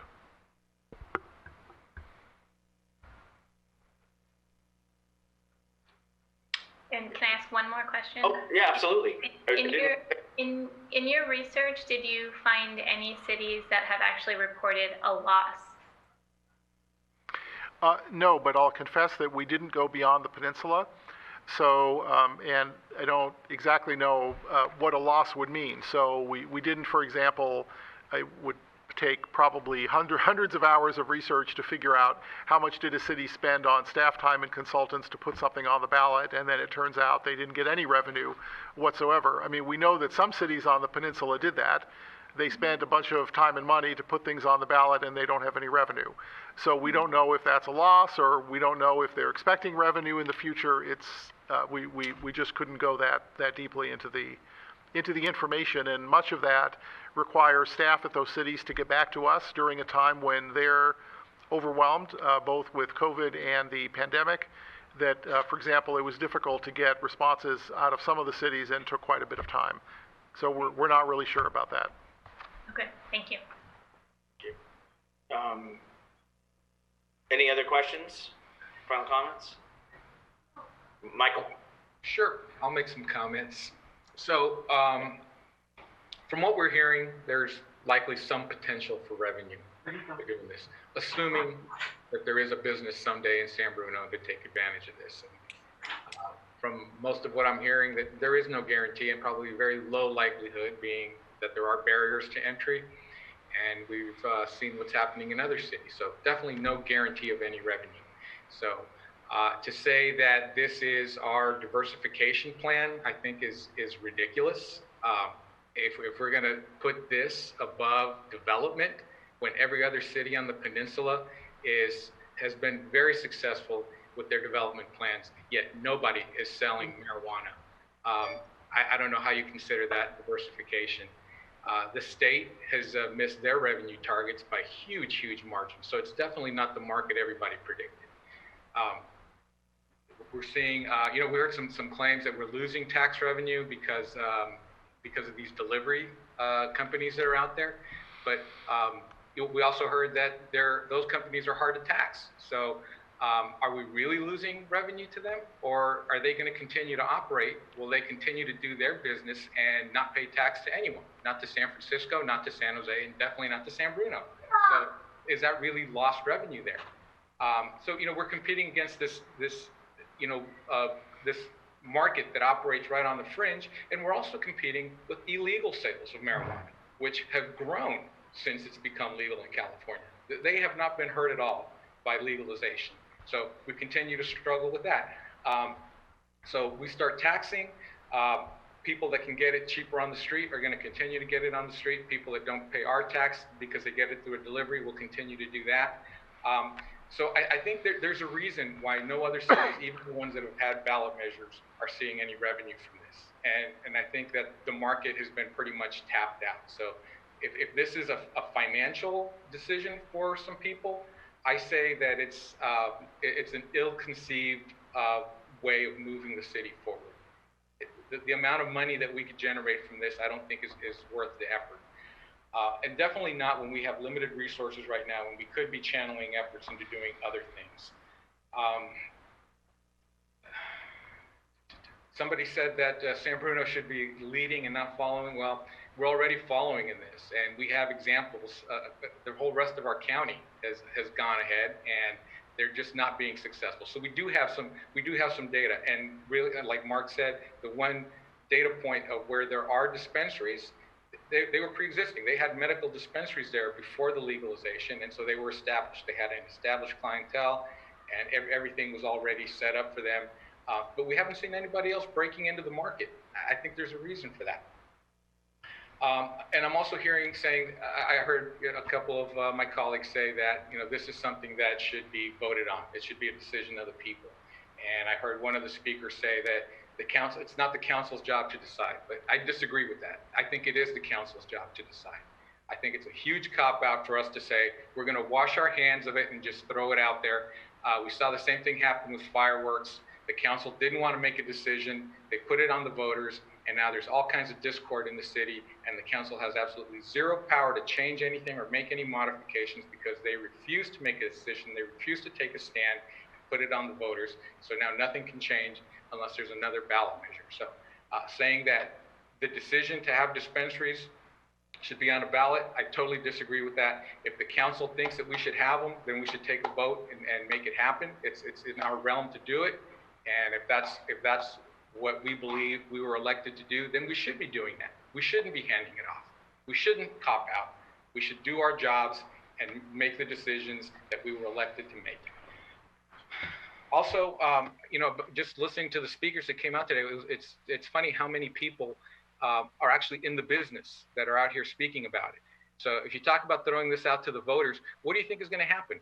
Just like fireworks, all the fireworks companies came out and just blasted everybody's mailboxes with propaganda about why we should have fireworks. Same thing is going to happen here. You're going to put this out to the voters, and they are going to get a biased push to put this through. So regardless of how the people may have really felt, regardless of what a fair and balanced election would have looked like, it's going to be biased because there are interested parties that are ready to come here and try to push an agenda that they're going to profit from. So I think that's another reason why this decision needs to be made by people that are not somehow going to profit from this. The people that spoke, nobody provided any details on what we should be advocating for. So everybody said, put it on the ballot. But nobody said, put 10% on the ballot. Nobody said, put 5% on the ballot. Nobody said, put yes, no on the ballot. They're just like, put it on the ballot. Put what on the ballot? So there's been no clear recommendation from the public on what exactly they're even advocating for, other than they just want the sale of marijuana. And lastly, my last comment, it's clear that there are people in the community that are very vocal, and they are just determined to remake San Bruno in a way that benefits them in ways that, they want us to be more like San Francisco. They want it to be more like some European city. But San Bruno is San Bruno, and I like San Bruno the way it is. It's why I brought my family here. And so to have people come here and tell us that we're behind the times, or that we're somehow hokey for thinking that what we do is right. It's why I came here. And, there are a lot of people in the community that didn't make their voices heard tonight. They're not comfortable speaking in public, but I think they need to be represented as well. And so if I get overruled on this, so be it. But I think that even those people that are not represented in the meeting tonight, that their voices do need to be heard, and not everybody is in favor of this. It's interesting that we had so many people in the community come out and speak against Whole Foods because they said it's going to bring too much business to that intersection, too much traffic, too many cars, too many people in that area. But here we are saying, no, but we want to have dispensaries, and it's okay if we bring in people. Let's channel them in from the airport. Let's bring them from all over the county. So why is that okay? And once we decide, if we move forward with this and then we have a location, and then people are going to come out and they're saying, well, no, not in my neighborhood. We don't want it here. We don't want it there. And then what? You end up pushing them in a corner somewhere where nobody wants to be. I don't know. Everything sounds good when you throw little sound bites at it and you look at it in a vacuum. Yeah, it's a revenue potential, but it's also about how do we want? We said no to Whole Foods. Whole Foods would have brought a certain level of recognition to the city that we missed out on. But we're okay doing to make San Bruno the cannabis city, the marijuana city. So just for the sake of getting a couple $100,000 in revenue, possibly, and maybe not even that. So that's all I got. Okay, I do see two hands up, and I had a comment. I saw Linda, is that correct? Or is that from before? Yeah. Okay, thank you. And then, go ahead. no, I said then Laura. please. Oh yeah, I just want to say that I think that first off, I've been pretty clear that I would have liked a Whole Foods here as well. So I'll start by saying that, and that ship has sailed. And the other thing is, I just want to make a comment about the development. I'm not saying that we don't need development or that we're not open to development. What we talk about with diversifying our revenue sources is let's not just depend on Measure G, which was a promise to the community to repave their streets, right, as our lifeline or as our slush fund. Let's not plan on just development that we as a community may or may not like. Like you said, I like San Bruno, right? I like how it is. I don't know. I mean, are you looking at turning it into an overdeveloped suburb?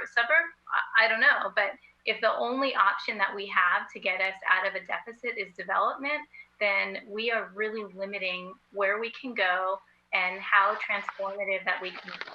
And so, development, just as a reminder, impact fees were approved last year, and the city lost decades of what could have been made that other cities that are way ahead of us on looked forward to. So I just wanted to make those comments because I think they weren't entirely fair. And I think that when we're looking at this, it's not a judgment if you don't support it. It's more of saying that I think that this is a potential for revenue. The cities that haven't gotten it, we don't know what they put into it. We don't know what they lost. What we know is the cities that do have commercial have clearly made money.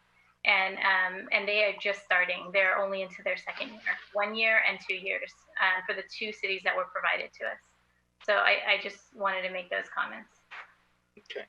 Laura, then Laura? Oh, sorry, then Marty. Apologize. There were 3 council members that brought this to this agenda tonight. Councilmember Medina, Councilmember Mason, and Mayor Medina. And I appreciate the comments by Councilmember Medina and Councilmember Mason. But I haven't really heard your thoughts or opinions, so I'd like to hear from you, Mayor Medina, before we vote. This is not a vote. This is a direction item only. So there is no vote tonight. Okay, before direction. Right. Marty, then Rico. Yeah, I just wanted to give credit to Michael Salazar's, Councilman Salazar's beliefs and his opinions. I disagree with a couple of those. It isn't a cop-out to allow our residents to vote on something. And it's actually a legal requirement if you're going to tax it. So if I can confirm with the city attorney if that's correct.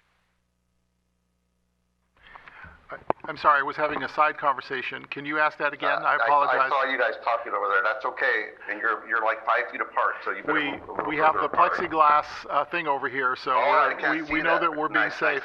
So I was just confirming that the voters of San Bruno are required to vote when you're going to increase taxes on cannabis. That's correct. So, Councilman Salazar, that's why it should be up to them, for them to decide how to do the tax. This is a study session, so go ahead. I don't think it's fair to have the public come up with the tax percent. That's within staff's work. Pacifica, and they did a great job in the presentation showing that. And for those people that aren't talking, that you feel that their voices aren't heard, when there's an election, your voice is heard. And the people voted in this past election, and they'll vote again. And so there's no silent vote. We'll have a good turnout again in our elections, and I think our community is engaged. And Whole Foods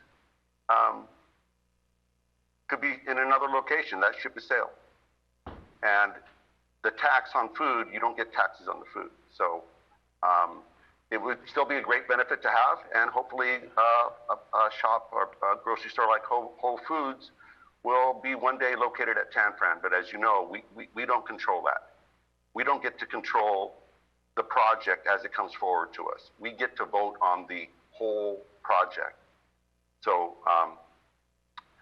I'll leave it to hear our mayor's thoughts, and then we'll give direction. Mr. Mayor, through the chair, may I reply an additional fact to Marty's question? Yes, sir. Please. Yeah, sorry. I just think, as staff, it's important that we give you all the options that are available to you, and I just want to make sure that we have really clearly done that tonight. So, Marty, one of your questions was to the city attorney, are the voters the only one that can approve a cannabis tax? That is yes.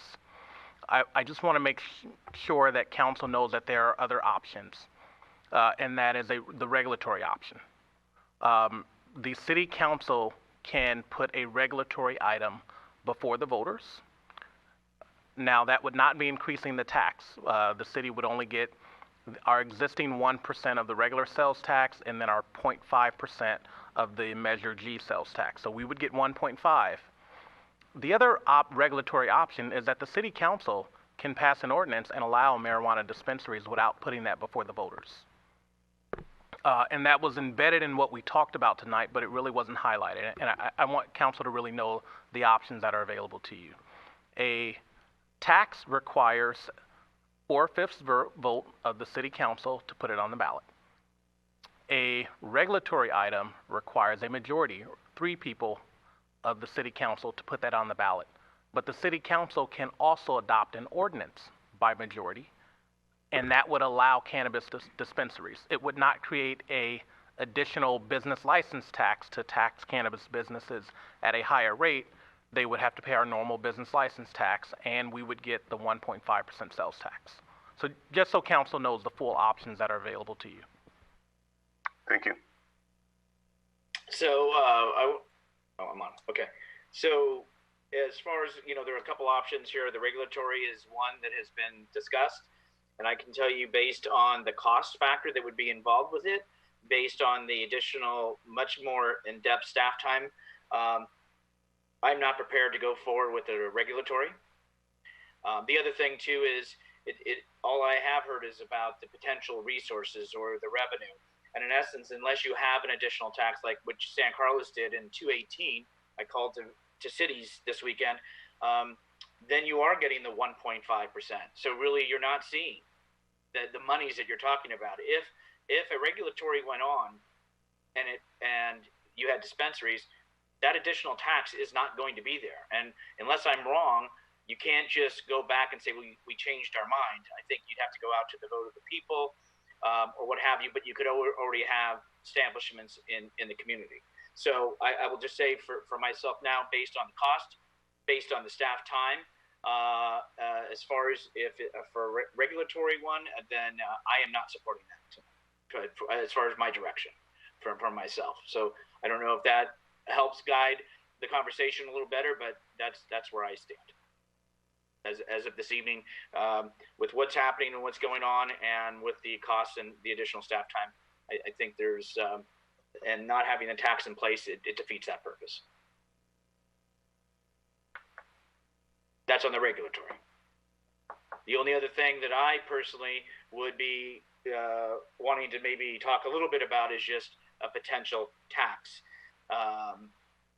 Because obviously if that ever does, if these services do come in, then we should be getting more than the 1.5%.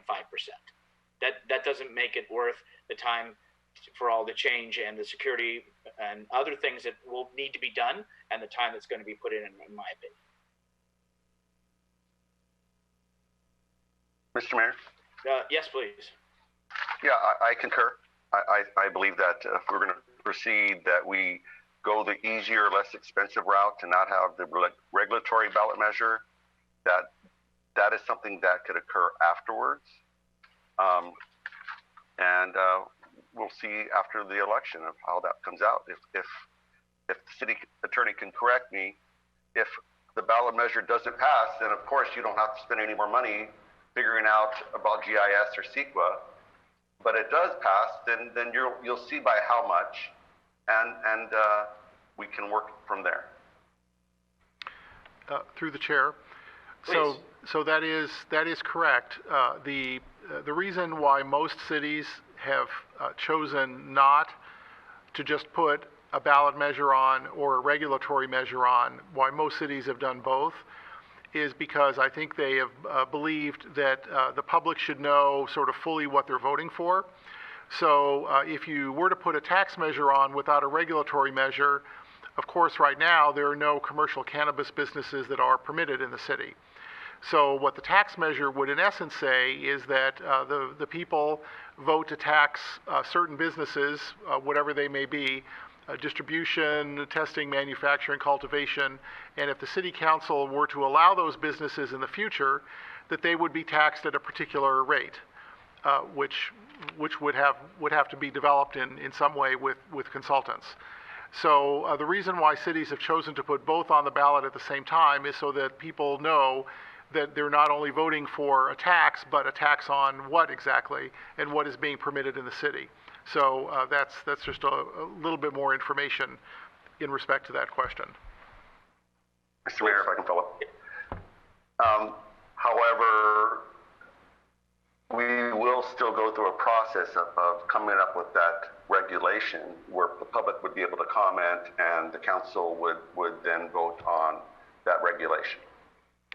Well, you could do that at any time right now. You could direct staff to amend the ordinances that would allow, currently prohibit cannabis, and you could say we would like to allow, A, B, and C kinds of businesses.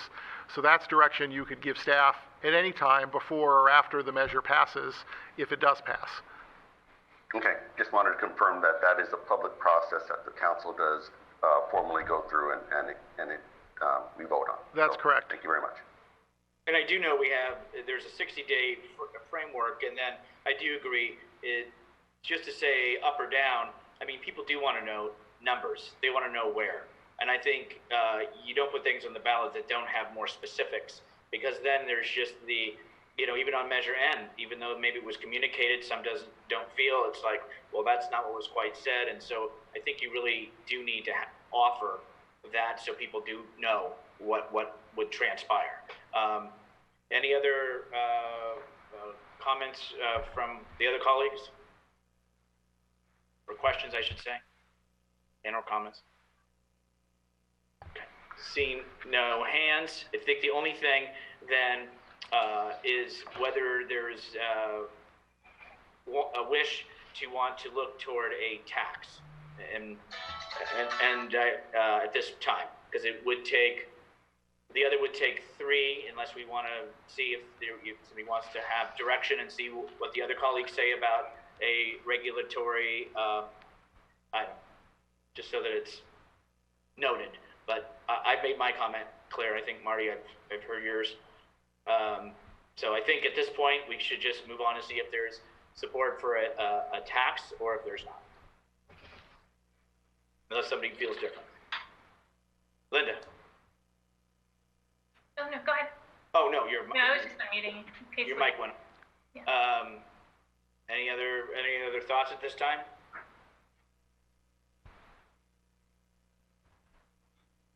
Okay. Does it need, I guess, what's the process? Well, are you asking for a motion to move forward? But because we're just directing staff, I don't know what you need. Yeah, this is a give direction to staff. Mm-hmm. So there would need, if somebody wishes, the only concern, and I know, Mark, you can't quantify it.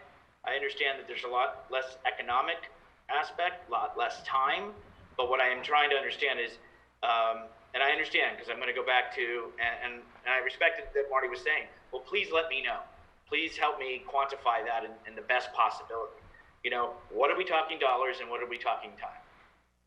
And resources of the city staff at this time. The best to your ability. It doesn't have to be exact. Were you going to say something? For a tax measure, Mr. Mayor? Yes. Well, not having heard what activities the city council might wish to place on the ballot in terms of a tax, again, it's really hard to say. I can't estimate any less than 50 hours of staff time, just because I know how long it took to get to this point, and I don't think that given the circumstances, it's really going to be any less than that. 50 hours, and you're still feeling that we would need to invest obviously the $7,000 to $11,000. There'd also be Are you feeling there needs to be a poll? Is there HDL? Based on what the council? I know I heard some colleagues, let's do what Pacifica did, and bypass having to do polling to save 30K, which was guesstimated. So, and any additional thought, Mark? Well, no, fundamentally that's a council decision. The only data we have is that the last two ballot measures that were successful did include polling that informed the content and substance of the ballot measure. Okay. Did we, if I may ask, Please. For Measure G, did we get all the hours of staff time that it took to get Measure G? Was that reported out at every council meeting as well? I'm not sure there was a request to do that. Okay, thank you. Okay, so that's kind of that there would be probably a 50-hour staff minimum. There's suggestion there be polling. So the way I'm looking at it too, would HDL need to be higher? That would be staff's recommendation to bring on a consultant to provide council with additional information. Yeah, my only concern is here now we're into potentially, $67,000 now, plus staff time. I know there's no CEQA. So this is what's concerning me at this time when we have 60 days, is, to me, you gotta have that in place before you get to the next step. But at the same time, I am concerned about the monies, which we're gonna be talking about on the 9th, the staffing component in the city, the resources that are starting to, we're having to be mindful of. So this is what is hedging it on for me. And so that's why I'm keep bringing this forward, because I'm every time I think I ask the question, it goes up in dollars.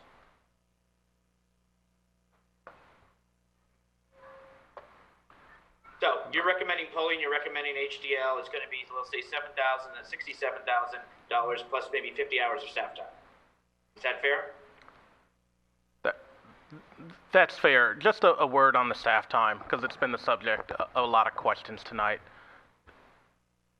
We're providing an estimated amount of staff time, but at the end of the day, all of your staff are public servants, and if so directed by council, we will spend the necessary time. Is there a finite amount of time to work on things? Absolutely. Will other things get pushed off? Absolutely. But if council says that something is a priority, we'll work on it. And so just know that staff isn't providing those hours for a rationale to not do it. Okay. We're really just being totally transparent. Let me ask you this. The council has strategic initiatives on the 4th. Is this something that we should be putting together in this one ball so we see all the plans, all the times? Because when you say, which I appreciate, you're being candid, is, well, something's not going to get done. Okay, well, that concerns me. I don't know what that something is. Yeah. I'll know on the 4th when the council comes together and says, here's the 50, 80 things, and now how are we going to prioritize that? So then that, to me, but this is I'm not knowing what that is. So it's uncertainty. Right. So I guess my best response to that is we pulled this item out of strategic initiatives because it's really an immediate item. If council says yes, we need to immediately start working on the necessary items to put it on the ballot in advance of that, I believe, August 8th deadline to provide everything to the county. And the strategic initiatives are really about next fiscal year, the 2021 fiscal year, beginning in July. And so that's why we're here tonight and not talking about this under strategic initiatives. Understood. Laura, I saw your hand. Laura, is your hand up? I have distractions tonight, unfortunately. I have a dog vet surgery, and sorry. Anyway, sorry. I was just going to say that I think it's important to just again be clear. We're in a very challenging time.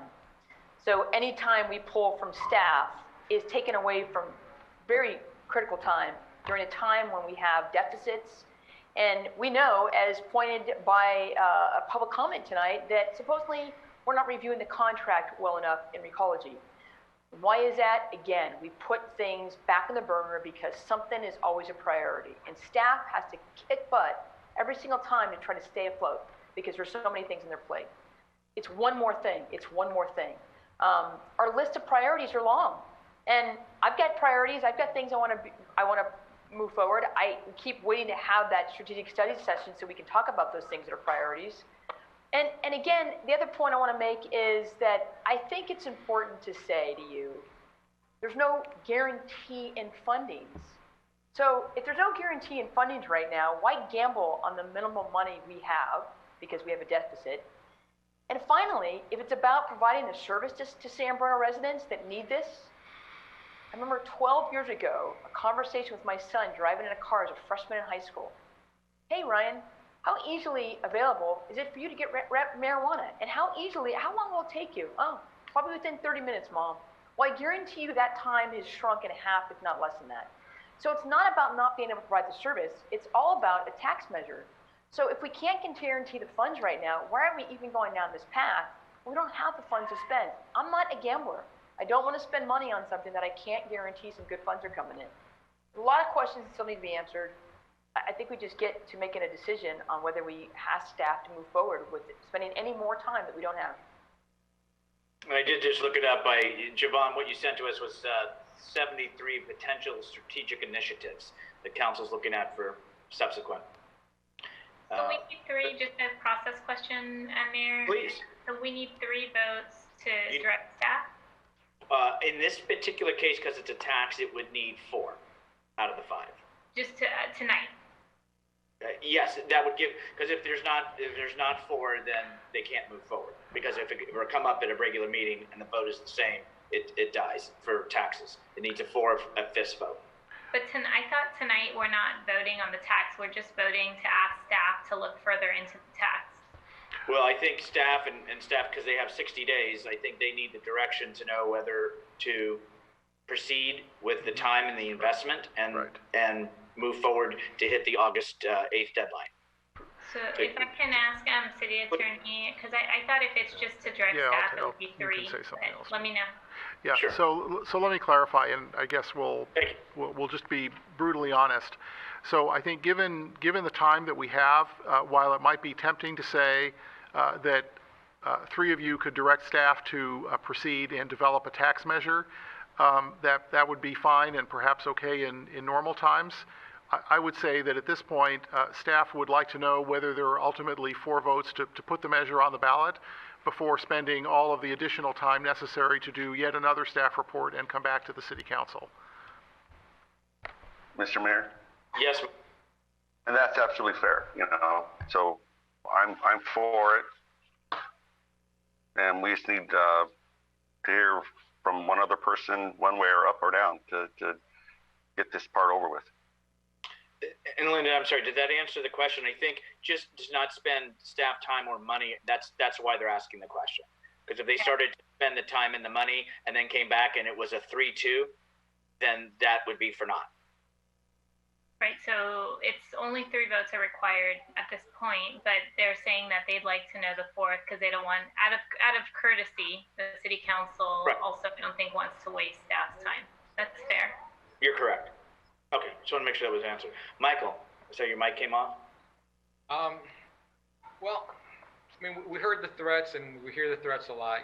There's an election coming up, and if you don't do it, somebody else will. So, I mean, there could be another council here in a few months that's going to be totally pro-marijuana, and they'll do whatever they want to do. So, I think there might be some benefit to having the tax in place in case that does happen. But I am not in favor of spending any staff time or any money to do this in this situation. So if we were to move forward and say we're just going to do 10% and put that on the ballot and waste no staff time, I might support that. But to spend any level of effort and spend any money that we don't have on trying to develop something, I'm just not in favor of that. Appreciate that, and we're trying to streamline it is what you're trying to do and minimize time and cost. Laura, where's your thought on the tax? I ditto his comments. Yeah, ditto. Okay, Linda, what is your thought? Well, why don't we do that? Streamline the process. If you're proposing 10%, let's do it. Javon, Mark, I guess, because this has been your night tonight of presentations. What would that help us as far as cost and as far as hours of work for staff? Sure. So I'll start, and then the city manager can say something. So I think I understand the situation, and I understand the city council's desire to not have staff spend any time on a ballot measure. I think that there is no way that staff will not spend time on a ballot measure, no matter how simple it may appear to be. We're not going to copy somebody else's ballot measure and put it out to the city council to vote on, or to the public. That's not what you hire professional staff to do. We're not going to make something up. We're going to request and recommend the engagement of consultants to help us develop the measure. It's just difficult for, I think, any staff, and we have other staff on the phone as well, to recommend placing a ballot measure on the ballot that has really not been vetted by anybody, I guess, to put it bluntly. And so those are my comments. City manager? Sure. You know, as a professional, I subscribe to the doctrine of completed staff work, and I take the responsibility to provide the city council with accurate, vetted policy options very highly. And I don't think that we would do anything less than give you our best work product. And I think that good public policy is always informed, and it has an objective. And if the city's objective is to obtain a cannabis dispensary, it may not be the best idea to put a 10% tax on it. And then you put that on top of the 22% state tax, that's 32%. You put that on top of our Measure G tax, that's 32.5%. And so I think if the city's goal is to have a cannabis dispensary, that takes policy analysis, that takes time, that takes options. And so I know it's sort of easy to say, hey, let's just put 10% out there and see what the voters say. And on top of that, to not do that with the regulatory item, I don't think that achieves the council's goal, which would be to put something out to the voters and raise revenue for the city, which is what I've heard, through cannabis businesses. I don't know that that would achieve that objective. It would be, it may get a lot of people enticed that we would get a cannabis dispensary, but what we put out would probably not be informed by the reality of the situation. And at a 32.5% tax, I'm not sure that we would get a dispensary given the prevalence of the underground market and the prevalence of dispensaries for people to easily undercut that 32% tax and have it delivered from somewhere that has a lower tax rate. So I think the public policy you want requires staff time, and it requires work, it requires good analysis, and I think you should avail yourself of that opportunity if you want to achieve your goal. And I say that knowing that the goals are not the same out of all five of you. Mr. Mayor? Yes, Marty, I saw your hand. Thank you. If I could suggest the 6% that Pacifica put in place that achieved a 78% yes vote on, with the flexibility for that rate to be changed, it seems like it covers the basis of making sure that we could adjust to the market if need be.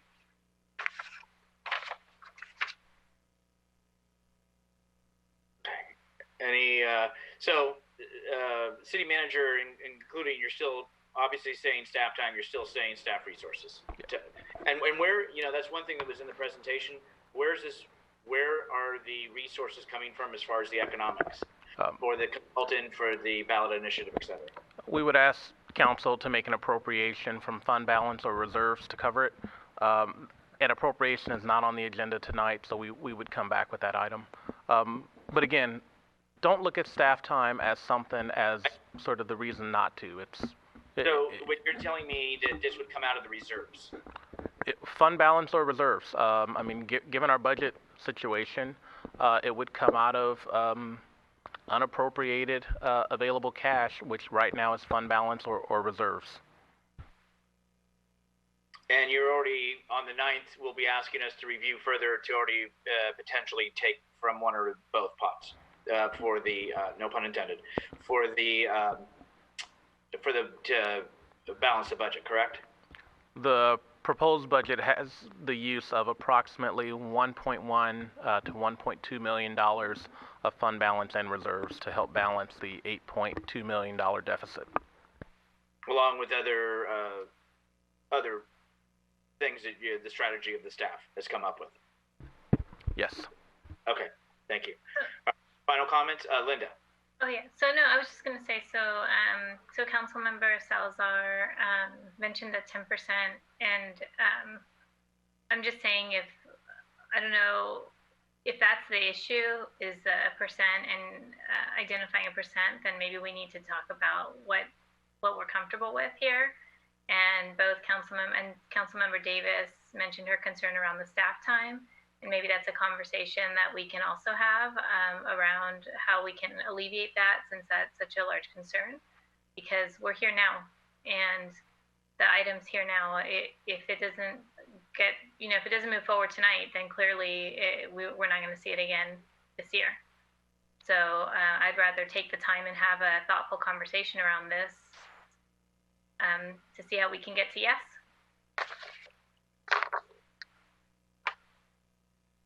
I'm sorry, I'm just looking for the mics that are going off. Marty, I have your hand up and you went. Michael, your mic is on. Did you want to speak? Give me a minute. Let me gather my thoughts. Understood. Any, Through the chair? Yes. I would say my concern isn't just staff time. I would say that my concern is also related to funds, because there's no guarantee you're going to recoup the funds that you're going to spend to incur that. So, both those issues. Okay, so from Councilmember Davis, it is about the funds that staff feels they need in order to provide the product, as well as the additional staff time. Michael, you had made mention about the 10%, just coming up with something to try to minimize cost and staff time, which we're hearing from Javon that may not, it will help, but it may not eliminate. It won't eliminate. Right. And I respect both Mark and Javon's dedication to their profession and wanting to do a professional job. I'm looking at it from a standpoint where if there is definitely an interest in maximizing the revenue to the city, maximizing the tax just makes sense. We have one data point, but a good data point where Pacifica went to the 10% and they're the only ones making a profit. So it seemed like a low risk estimate on how to move this forward. But again, I'm with Laura. I just don't think we should be wasting a lot of resources right now on trying to push this forward on the possibility that we may open a store someday and make some money on this. Okay. Marty, I saw you mic live. Yeah, just wanted to confirm that Pacifica is at 6%. So I believe, sorry. Go ahead. I'm sorry, Mr. City Attorney. Go ahead. So Pacifica's ballot measure said 6%, but the council can increase it to 10%. And I believe that's what they've done because of the fact that they have 4 established businesses already. Got it. And to all my colleagues, this is a difficult time for many, many reasons. And knowing the value and the amount of staff time that it will take to do the work that we currently have forecasted in our budget, and the 70 to 80 priorities, I clearly would reduce and be cognizant of that fact that it's a wish list, those priorities that I think the council submitted, and there's no way I expected all of them to be undertaken, but it's important to at least talk about them and to hear where at some point, maybe we would do it, or maybe with this council, we won't do it. So I know we have a meeting in 2 days, and I think we all are concerned about the staff's load. And so we're not going to overload them. I'm insisting on that we reduce our priorities from 101 down to 12, 10 that we can do. And this is one of those things that we can do to allow our voters to decide. Council Member Davis, you're absolutely right. There are no guarantees in life. There were no guarantees in Measure G. There were no guarantees in the TOT that we may be pursuing. I'm interested in all those costs too, and all the staff time on that. I'm sure it's going to be clearly in this range.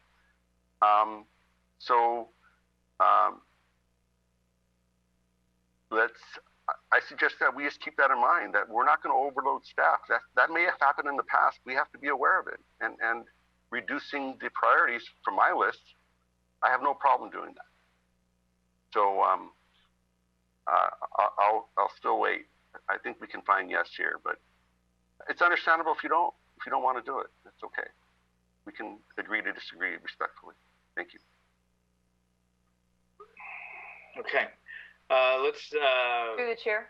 Yeah. Yes, Laura. And then we'll wrap this up. I got my hand raised. I don't know if I should mute it, unmute it. I'm like, anyway. So just two comments I actually wanted to make. One was Measure G, and that is, I mean, that's a guaranteed tax, right? We know, based on history, that we can anticipate a certain dollar revenue coming in. Now, COVID hit, and it isn't nearly what we expect coming in, but it's still funds that are going to come in. It's guaranteed revenues. And the same for the TOT tax, the hotel tax, right? We know that people are going to start traveling again. Already starting to hear that that buzz in the hotel industry for future days. I have friends who've already booked their trips to Hawaii. It's going to happen, and people are going to come back. We're grateful to have YouTube here. They will continue to travel and to fill the hotels. So those are two things that will come in. Again, this is just not a guarantee. All right, so hearing what I'm hearing now, I don't know that we have four, and I don't want to put words in mouths. I want to make sure that I've been taking notes, but I want to make sure I know we're having our concerns, rightfully so, because still on Thursday, even if we scale it down, I'm still concerned on what we're not going to get done too, or what may be put off, but I understand the staff will do what needs to be done. So do we have, I guess the thing should be of a tax of any percent, maybe we can start to scope it down. Do we have four members of the council that would want to see staff pursue? Because then we'll work on the percent if that's the case. If it's not the case, no use talking about the percent.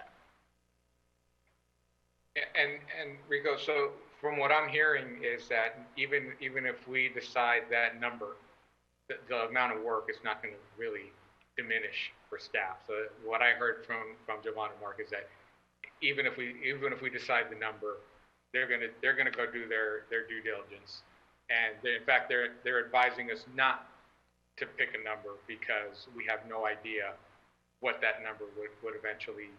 It decides an outcome basically. And not to put words in the staff's mouth, but what I heard was yes, we want to have polling. Yes, we want to have a consultant. Yes, there's a cost for the election. Yes, it will take staff time, and in order to bring a proper product back, we're asking for those things, and that's what we need to do. So I want to make sure I didn't put words in Mark or Javon's mouth. That is our recommendation, but it is up to the council. Mr. Mayor? Yes, Marty. Right. With all due respect, the staff report said that we could do without the polling. And maybe not 30,000, maybe we reduce that, by half or whatever it is. I'm okay with not having it and picking the 6% like our neighbor did and allowing it to go up to a maximum of 10. And the market's going to figure that out for us. But to reduce the amount of time and expenditures in getting a ballot measure that isn't guaranteed, that 62% of San Mateo County residents voted to legalize cannabis, right? Not say legalize a dispensary, but we minimize the cost in the poll, and we go from there. Thank you.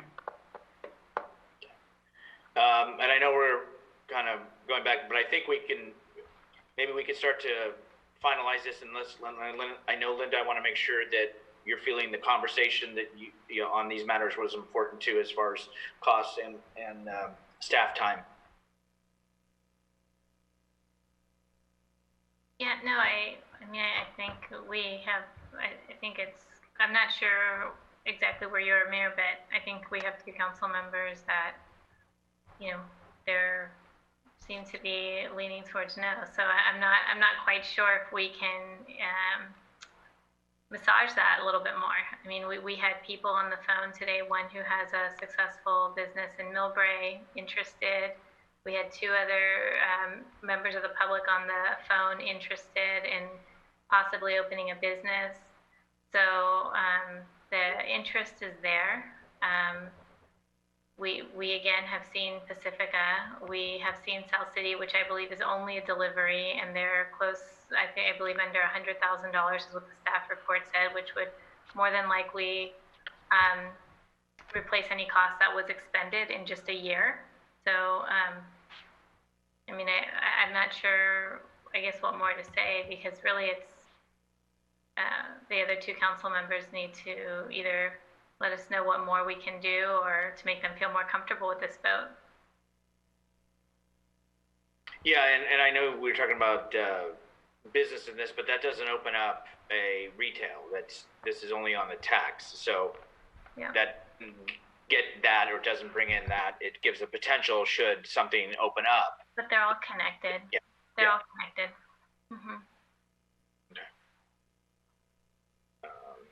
Anything else from, can we go around one last time and then I'll end up, and then we'll just, I think we can, unless there's more discussion, I'm not trying to shorten it. I just think we're kind of going around the same items. So, Michael, I'll start with you, and then, and I'll just go down the list that I have here on the screen. No, like I said before, if this is going to consume staff time to the detriment of some other goal that we've established, then I'm not interested in pursuing it. Okay. Let's see. I'm sorry. Linda. I'm interested in pursuing it. Okay. Tax. Thank you. Mr. Mayor? Yes, Marty. Perhaps we can ask our staff of what, moving forward with this ballot measure, what would we be putting off?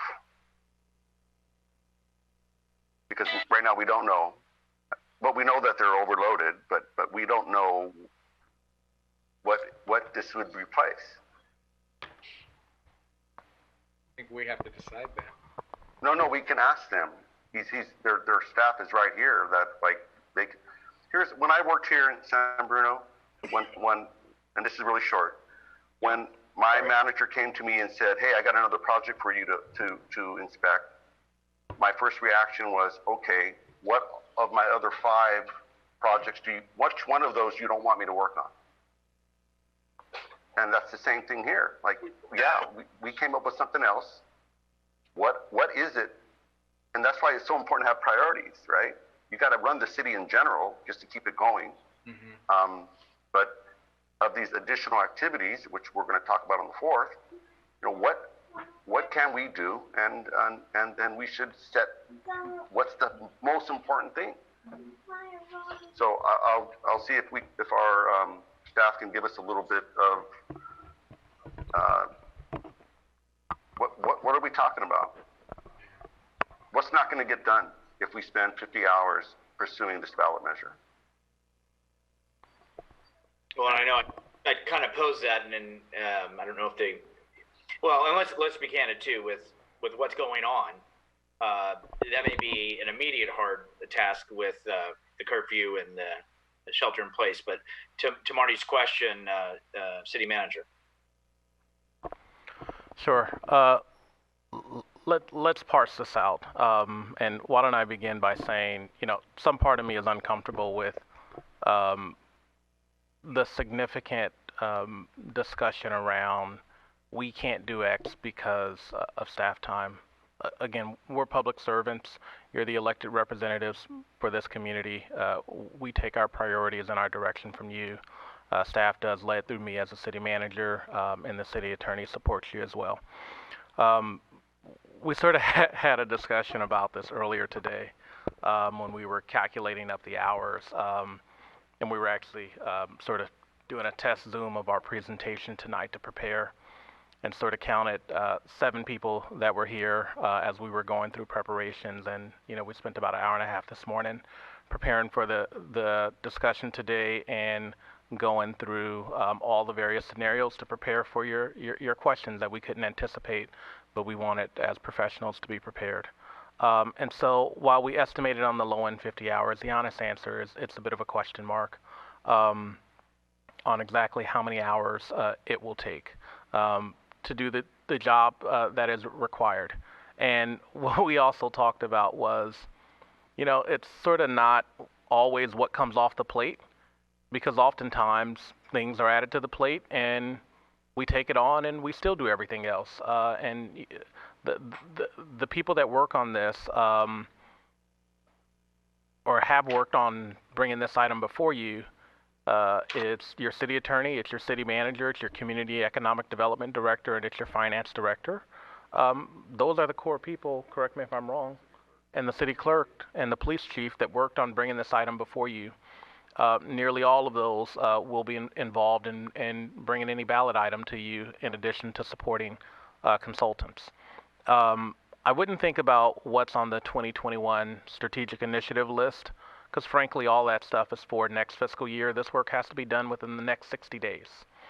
And frankly, due to COVID-19, due to the civil unrest, and we're all sort of working on critical things that are still going to have to get done. And if this council directs us, we'll put it in the hopper. We'll work with the consultant. Things will get done. I can't say that if you say this, X is going to come off the plate. I can't sit here and say, if you say yes to this, Y will be delayed another 2 weeks.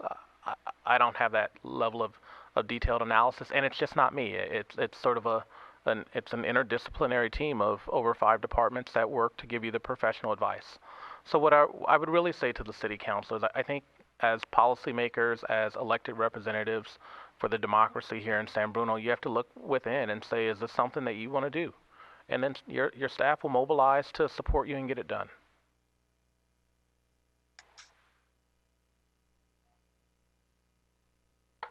Okay. Let's see. Michael heard from you, Linda. Marty? I think I've spoken enough already. I think it's up to where Michael and Laura are. To be honest. Laura? No, I think it's, like I said earlier,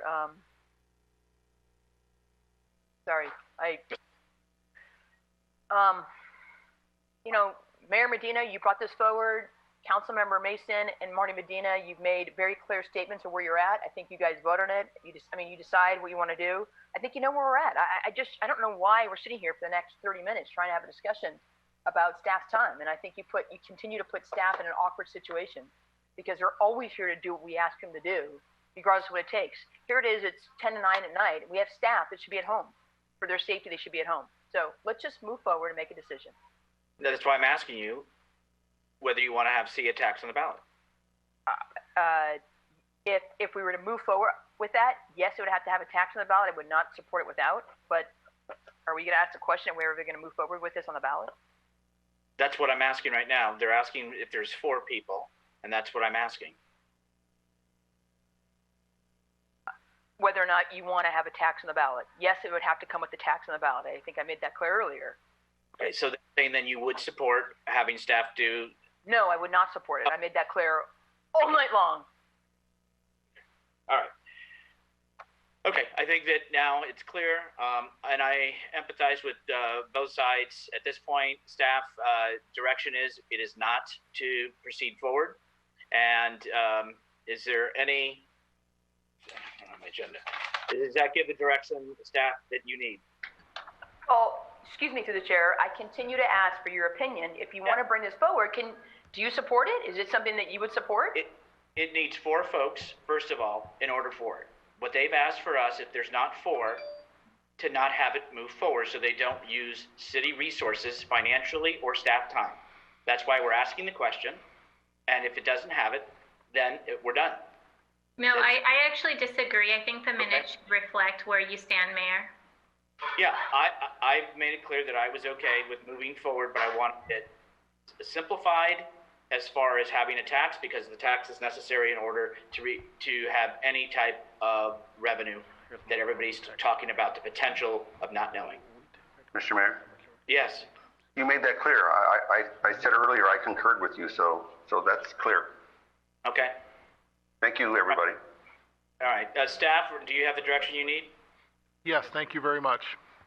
Okay.